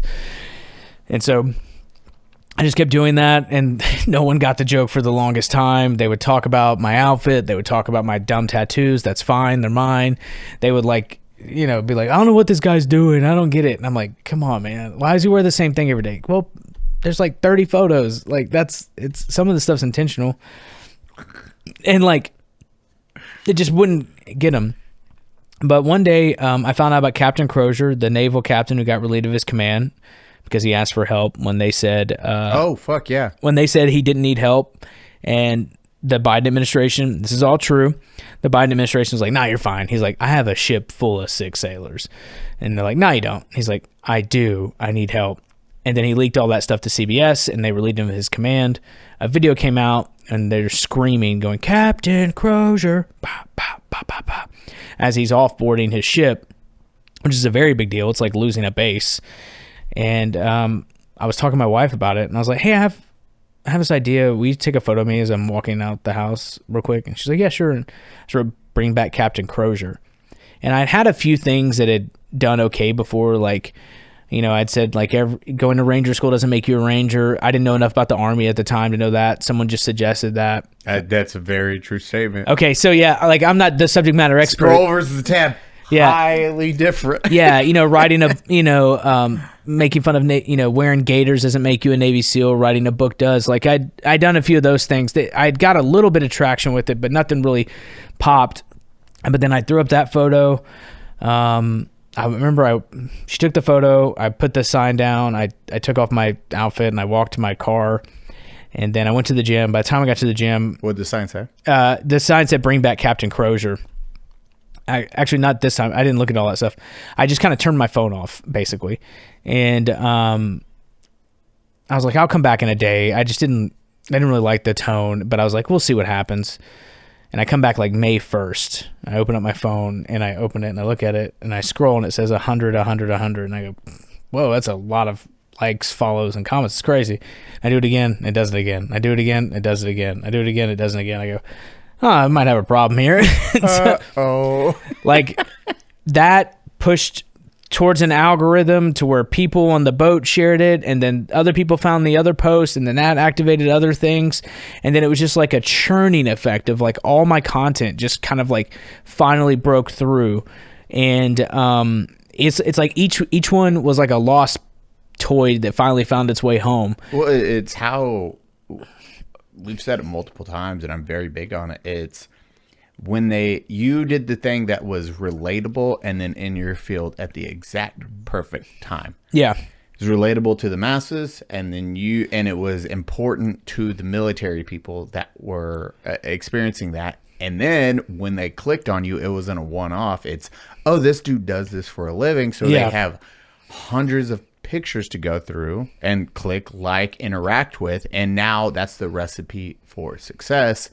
But if you didn't do all the work beforehand, or even that day where you're like, I'm not sure, it wouldn't happen. It's all of that with that little bit of luck that leads into, oh, now thousands of people, which at that time, fucking wild experience, because it's you're probably insane. like, man, I want 100 likes on a photo, and then you hit 1,000 likes for a photo, and then you hit 10,000 likes. You're like, what the fuck is going on? The only goal I had at that time was to get to 10,000 followers just so I could have a link, because that was the only thing I knew sponsors cared about at that point. But even then I was just like, if people just would stop talking about my body, I'd be okay with it. Like, if they just understood I wanted everyone to buy into it. That's why I let other people do it. I want them to be a part of it too. But like, it was annoying me that no one would take the time to be like, well, this is obviously art. Like, it's funny to me that if I were to see Tom Cruise walk in this room right now, I wouldn't be like, holy shit, that's Ethan Hunt. I'd be like, that's Tom Cruise. But when he's on movies, we're like, that's Ethan Hunt. I still think it's Tom Cruise. When he's on anything, he's Tom. I'm like, that's Tom Cruise playing Tom Cruise. I love Tom Cruise. He saved the world so many times. Probably. Tom Cruise was a Nazi that almost killed Hitler. Tom Cruise was also. He's had quite a journey. But I mean, but like, you're Eli Cuevas, but you're online, you're Eli. You don't understand what I'm saying? Oh. We never get as a content creator, never get the credit of like, this is just me doing the thing. This is my creation. This is my art. And everyone else is like, this guy's just dumb. I'm like, dude, I'm pretending. I don't really feel this way. Like, this isn't me as a person. Like, this is me turned all the way up, the good, bad, and the ugly. That it is a hard difference of if your social media presence does not represent who you are as a person, because it is starkly different. You have it can the character you portrayed to the world can be very different than the character you are at home. People think Yes. like partying, liking, or drinking is something I do all the time because Unsub and the live shows, I'm like, Yeah. homie, I don't like to hang out around. Yeah. Like I love being home. I don't drink that much. I'm a quiet individual. I'm like, oh, okay. Yeah. It's like right. just, Yeah. just The only difference between you two is age. yeah. They're like, come hang out. I'm like, I could just sit home and work, and then it's quiet, and I like that more. I'm going to do that, but a lot of people can't differentiate that because when they post something on social media, it's them just posting them on social media versus you like, here's my character, but then here is how I actually am. Yeah, and I wish people would kind of be like, oh, okay, this is much more of that, and I understand it, but like, why is this homeless veteran post so much? Yeah, it was just like, this guy has a lot of free time. Yeah, man, I took all the photos in one day. I took like 30 photos one day. Like but it's just kind of grown from there. Like I started doing videos. I started doing more things. Like I met everyone here. And then like everything since then has just been, I'm overwhelmed daily with like opportunity, joy, and gratefulness. And just being able to like get to a place where, you know, when I started this in 2020, I just wanted to make people laugh more and hurt themselves less. Jump cut, 2025, I'm sitting in front of the secretary of the VA, and he wants me to interview him, and he wants to know my opinions of how to help the community. To this day, I'm still in direct communication with his office, and you know, it's led. It's insane. It's led to even more things after that. I interviewed one of the sergeant majors of the Army, Michael Grinston. Like all these things have happened just because of cringe, honestly. Cringe doesn't get the love it deserves. Like everyone's like scared to put themselves out there, and I understand that. It's not great, it's tough, whatever, but like cringe should be renamed. On the other side of what scares you is good. I don't find what you do is cringe. It is an original concept for how you did it, and then it is also changing lives. Because if I can give you a lot of credit, it is the side of nonprofits and then bringing a light to it. Also the good and the bad, because a lot of people don't understand. They see nonprofits. They're like, oh, that is just a good entity that cares about who they service. And you're like, oh, fuck off. No, they don't. And you are big on that. You're like, no, these ones suck. Yeah. These ones are good.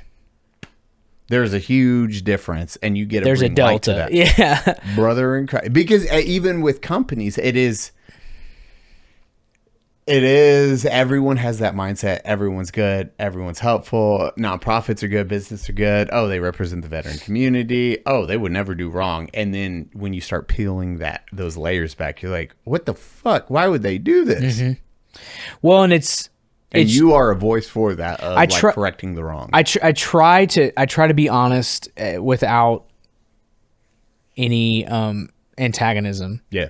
And I come correct. Like, you know, I also helped to raise hundreds of thousands of dollars with the boot campaign. You know, I helped Mark Green when he was a state congressman who went on to become my congressman, who just recently retired. I helped him lobby for the state of Tennessee to get $500,000 for mental health for veterans in the state of Tennessee. So I've done this for a while. But what I try to do is I want to be a bridge between those who served and those who haven't, in a way to where, like, if someone asks me a question in the moment, that like I'm able to get a good outcome. Like the most recent example is Kyle from the Nelk Boys was doing a 100-mile run, and he wanted to dedicate he wanted to donate some dollars to a nonprofit that's treating cancer, because he's had a lot of people in his family die from cancer, and his grandpa, who just recently passed. And he's like, I'm looking to give $100,000 to an organization right now. And so I went, boom, I open up my phone. I go, everyone go tag 107, go tag Kyle. I made a video about it. Cool. Matt Johnson is a friend of mine, the veteran who ran across Texas and like ran up and down Texas. Great guy. And he's his running coach. And he texted me about 30 to 45 minutes after the video went up. And he's like, how well do you know 107? And I go, very well. He goes, cool, put me on. A few weeks ago, they just did their 100-mile run. They ran basically to SHOT Show. They ran in Vegas. were able to donate hundreds of thousands of dollars to Hunter 7, all because of the stuff that I've done to be able to put me in a position to where, not where I get attention, but someone who's looking to do something trusts me and trusts my authority and authenticity and honesty and objectiveness, in the sense to say, this is where this needs to go, this is good. And that's something that I'm like legitimately proud of. Like, they raise the money, donation's cool, but like, I'm proud to be in a position where someone asks, I'm like, yeah, dude, this is who you need to talk to. I'll set it up. Too easy. And like that, it's like really awesome to see that now. And like, they live streamed the whole thing. They donated a ton of money. And like, now a nonprofit that literally just does cancer research and treatment is like in a position they never even thought possible. And I'm like, that's cool. Okay. So that's worth, you know, holding up a few signs that, you know, to be in a position where people will be like, all right, dude, I trust you. I'm gonna take care of this. Dude, done. It was really cool, actually. And it's all those years of schooling that help with it. Like, Yeah. That's where those little ounces make pounds, and your life and all the steps you've taken really get to make a change. And I don't think a lot of people realize that, yourself included. It's like, oh shit, because you get to be like, oh, that's cool. But yeah, when you start putting that into numbers, that's when it really resonates with a lot of people. It's like, holy shit, how much? Like, 100,000 to a business might not be that much money. 100,000 to a nonprofit or your average person, they're like, that's how much got donated because of that. Holy shit. Well, and that's just from him directly in the stream. Like, Kyle himself came 100 grand off the rip. Yeah. And I think it was 300 all in the stream gave. That's not even counting the traffic that came through, other donations, other partnerships that are now available and to them. I mean, you've met Chelsea. She came to the Boston show. She's incredible. Like, she showed up straight from the ER. She's bootstrapping that nonprofit. Like, she's like, we treat veterans, the end. Boom. And like, that's cool. Like, that's what I want the community to be. Like, hey, who does this? Oh, they do that. Cool. Do you know someone? Yeah, I'll give you a number. Done. That's all I want. Because if it's us against them, right? And when I say them, I mean the world. Like, if we can take better of ourselves as a community, then that'll inspire people to want to continue to support it, as opposed to the way it was so territorial before. And I think, you know, Unsub's been really big about that, of like, let's all work together. Let's all go. Let's not go veterans, fast. I hate special needs. I hate autism. Yeah. I've been just trying to crush those things. And You've gone about it a weird way. and I hate it. I'm like, did I make a mistake? Yeah. I mean, Unsub's given hundreds of thousands of dollars to organize. I've now. Or is it millions now? Yeah, we're at $1.1 million donated towards special needs and veterans. That's incredible, and it's life-changing stuff. And like, but Unsub, what I say about Unsub is like, they've all come together, and it's, you know, it's not like how fast can we go, it's like how fast and how far we can go.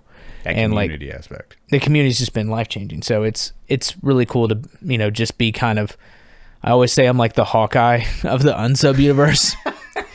Like, I'm focused on my family. You know, I don't have powers. I've got arrows. You know, I have a standalone series that's pretty good. But like, I'm there for like my bit. Yeah, I come in, I tell a story, shoot a few arrows, and then I leave. You know, the rest of y'all can debate that. You know, who's the Hulk, who's everything else. But like, I'm just kind of in and out. Like, that's how I describe myself. Dude, I look at it as everyone fulfills these roles. That's fucking wild to me, because I am still just, and I probably will always be just, I'm idiot Eli. I'm just doing just small shit, and I'm like, okay, well, I just put these chess pieces in the right place, and I've told, I mean, all the guys know, it's like, I just look at everything I do as a chessboard, and I'm just moving the pieces around, and everything's pieces with you, yeah. Like, I'm like, oh, well, this chessboard, this is what needs to happen, because this is going to be the moves in the future. Or my family dies. Literally, this is how this goes, or this is what happens. Oh, no, yeah. And then you get to see this amazing response where I'm like, man, these live shows are successful because all these individuals. Not because of me, it is all these individuals. Well, that's why I say you're community. Captain America. So you're Captain America. Brandon's Tony Stark. Cody's the Hulk. Like, everyone has a power, and so it works. Beautiful. That's not funny. That's not funny, Eli. Dude. That's not funny, dude. No, It's all the guys coming together to create this. It's the team that makes all of this possible. It's the community that rallies behind it that makes it possible. It's not one individual. It's everyone knowing their strengths and their weaknesses and then being able to do good with that. Because all of us have our weaknesses, but if you can cover down with your partner on those weaknesses, now you have a recipe for success. Mm-hmm. Like, I'm not the YouTube guy. Fucking no, I'm not the YouTube guy. Yeah. Like, I've never been like, I'm going to be the I do not give a shit about having an online presence. I do not give a shit about people like Eli. I'm like, no. I'd rather everyone else have their success measures in that, and then we can come together as a whole and then see what happens. And you get to see the success from that, and you get to see how it changes lives from veteran special needs autism. And that is a great measure of success, because now you're part of that. It's like, oh shit, if we do live shows, guess what? Zach's gonna be part of it. And hell yeah. And that's always, it's like, hey, and you were even the last tour, you're like, oh, I can't make these ones because of X, Y, and Z. Yeah, because I'd already had prior commitments and stuff. I was like, well, and it was to my girls, but and this year, then paying, like, also you weren't paid before. And it's like, Yeah. hey, we're paying you this year, and you're like, pause. oh well, that was an added perk. But and it also makes but what it came down your to, family too. Well, well, yeah. So like it's a trade, right? So if I'm gone, what's the return? And but ultimately, what it came down to is my youngest daughter actually got injured, and so the last few dates, she was there, she wasn't competing. So like I was like, hey, if it's okay with you, I'll do this. Blah blah blah. She's like, yeah, it's fine. Like she was like, yeah, I'm not doing anything.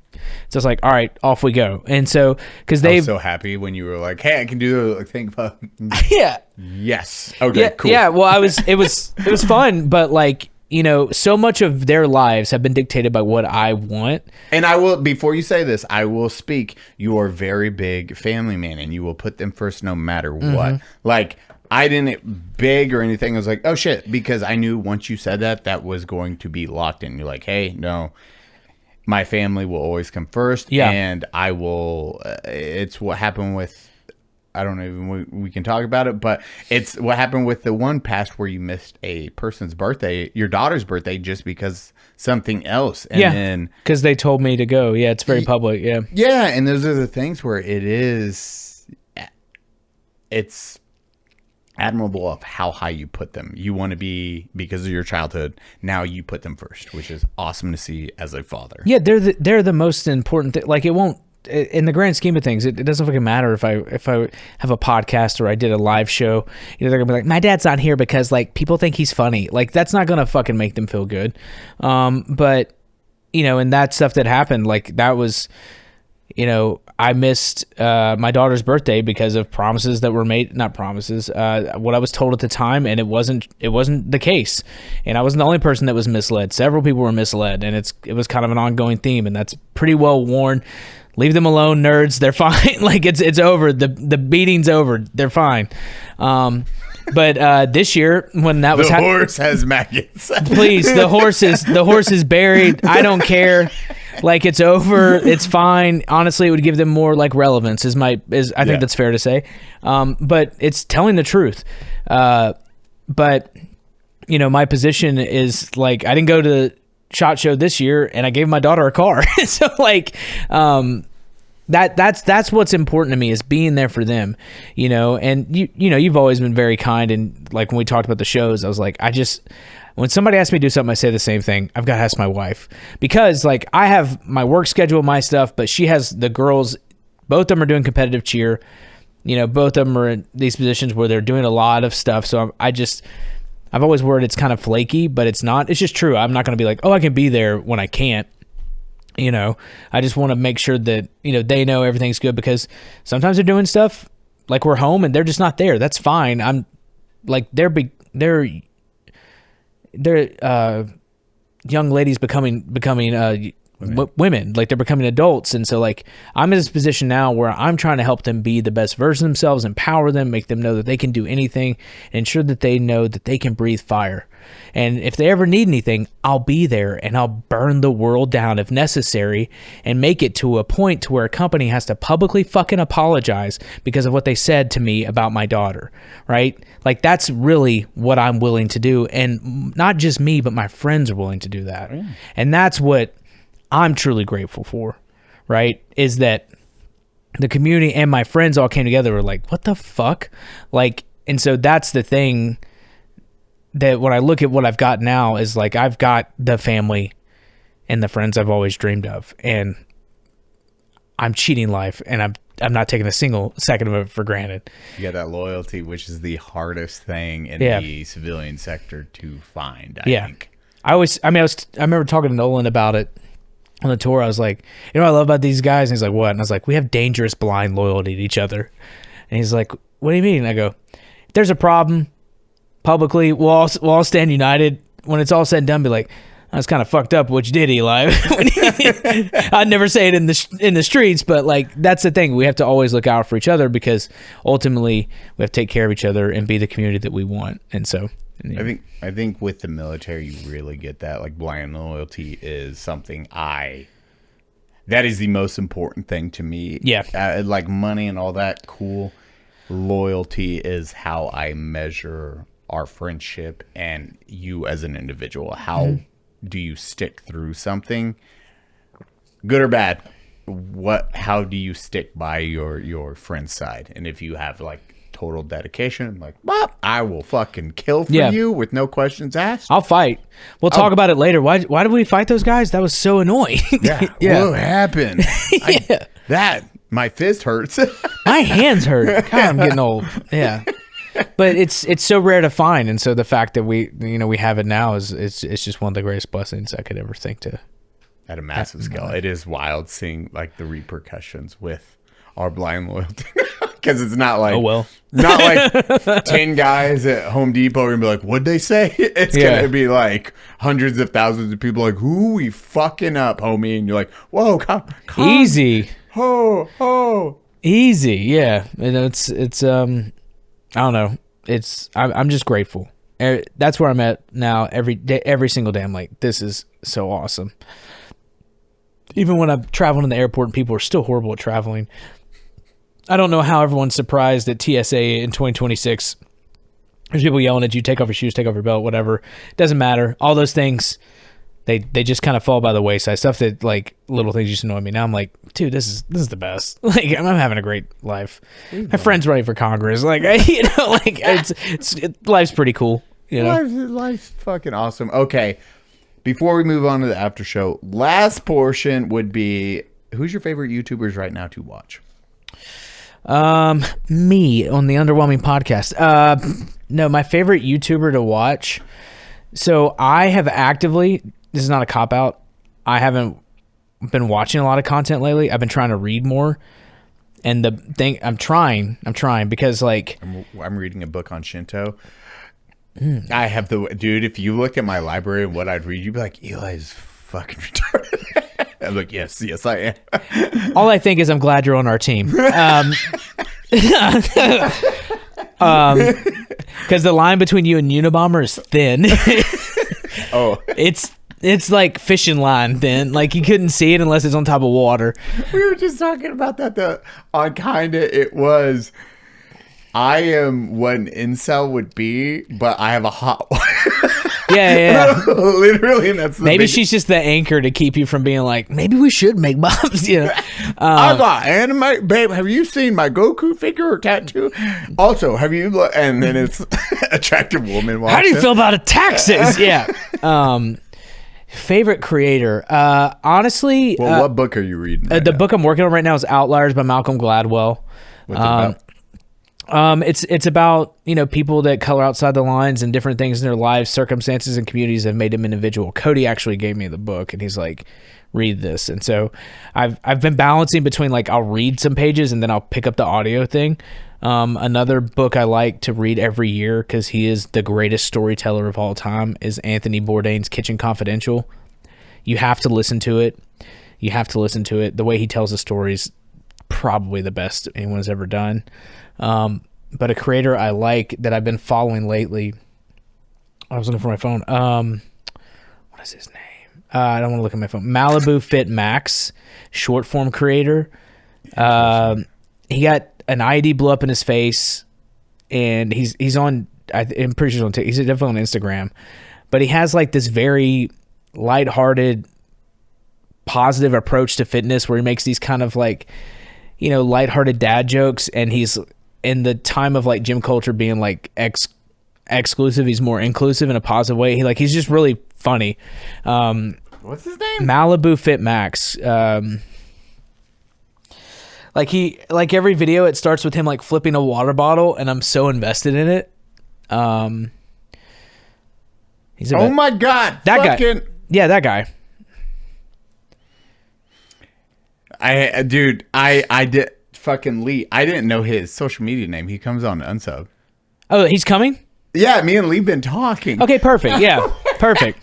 That's so fucking right. I was like, the guy you're describing sounds like the guy I'm talking, but I just don't know his social media name. And now I know his social media name. Perfect. No, he's gonna be perfect for it. Like, Cody texted. did Cody DM him? No, Cody texted me. That's right. Cody was the one who. No, I was talking before that. Cody was he the one that shared the video then? Who was Cody it? did, but he he did was share like, the "Have video. you seen this guy, Eli?" I was like, "Oh, he's already coming on Unsub." And Cody's like, "Oh shit!" I was like, "Yeah." Once I seen his first couple of videos, I was like, "Oh, he's super positive." And Yeah. I love his approach on life. I would love to have him out. He's out in Michigan right now. Like, great fucking dude. He's awesome, and he knows what he's talking about. Like, it's not like, you know, whatever. And that's just someone I like. Ethan Bernard's also great. I know he was just on. I've been trying to, like, my algorithm got a little muddy for a little bit, and so like I'm trying to consume digital content less. I'm focusing on creating stuff with the YouTube page for Veteran with a Sign and the Underwhelming podcast, and I'm trying to like make those more outlets. But like when I'm not online, I'm trying to just like learn or do something different. And so that's really where my head's at these days. I love it. Dude, Yeah. you're into that fitness space. We actually, for Unsub, the people watching, you're going to love this. I got the Power Cube because I know Nick as an individual is highly competitive. And then, You don't say. dude, I love, because I know like shooting, racing, and certain stuff, like it's the stuff I've put a lot of time and effort in, and I'm decent at. And that's the stuff I'm like, oh, and I know it frustrates the fuck out of him when it's like, I'm gonna shoot faster, and it's like, oh, this is a lot of work to get to this level. So Power Cube is we'll hit it later. I'll bring it because I want all the new guests or anyone that is going on Unsub. We're doing the wall that is Top Gear with it instead of the times for the races. This is how hard you can punch. So we're gonna do 5 punches, and then we'll take the average and post it on the safe. I'm going to train for that because I've seen too many videos. Oh, you're doing it right now, and then you'll come back and do it again. You should have been training this entire time. My problem, I literally hurt my hand this week. Use your other hand. Okay. But I've seen too many videos of guys drunk, just like their hand hitting the top. Have you seen it where they miss the bag entirely? Well, no. So have you seen what the UFC uses? That cube? Oh, you're talking like that? I thought you were talking about like the arcade one. No, this is that actual cube that measures like speed, power. That's better. But I've just seen the arcade one, like where it drops down and people. I literally saw one guy's hand was like a fist and it just goes flat like a pancake, and I was like, that's got Zach written all. I'm the king of like, what happened? I was trying to impress my friends and now I can't write my name. Like, it's basically what happens. So, but no, that's where I'm at. Like, those are people that I dig on and stuff I'm at. So that's fucking awesome. And then, where can the people find you? Check me out, Veteran with a Sign. Everywhere you find it, please check out the YouTube. More videos are coming out. And, of course, the Underwhelming podcast with me and Nick. It's a lot of fun. That's the fat electrician. I don't know. The fat electrician. Yeah. The fit electrician. Yeah. It's probably as close as you'll get to me and Nick as people, is what I say. Like, because it's really just, it's like old dad, new dad, you know, stuff like that. It's that one-on-one. It's relatable because I think you get to humanize yourself as a person, and then people can connect with you more than that social media presence. Yes. I would agree with that. Well, everyone, First off, Zach, veteran with the sign, thank you so much for your time. Thank you for having me. I truly appreciate it, my man. And then tomorrow we get to do fucking Unsub. Yay! Let's do it again. We can't wait. Guys, gals, we're going to do an after show afterwards. It'll be like 10 minutes or so. Yeah. I love you. Go check it out on Pepperbox. There's the placement of that ad. Pepper Box, go there. We love you. Love you, bye.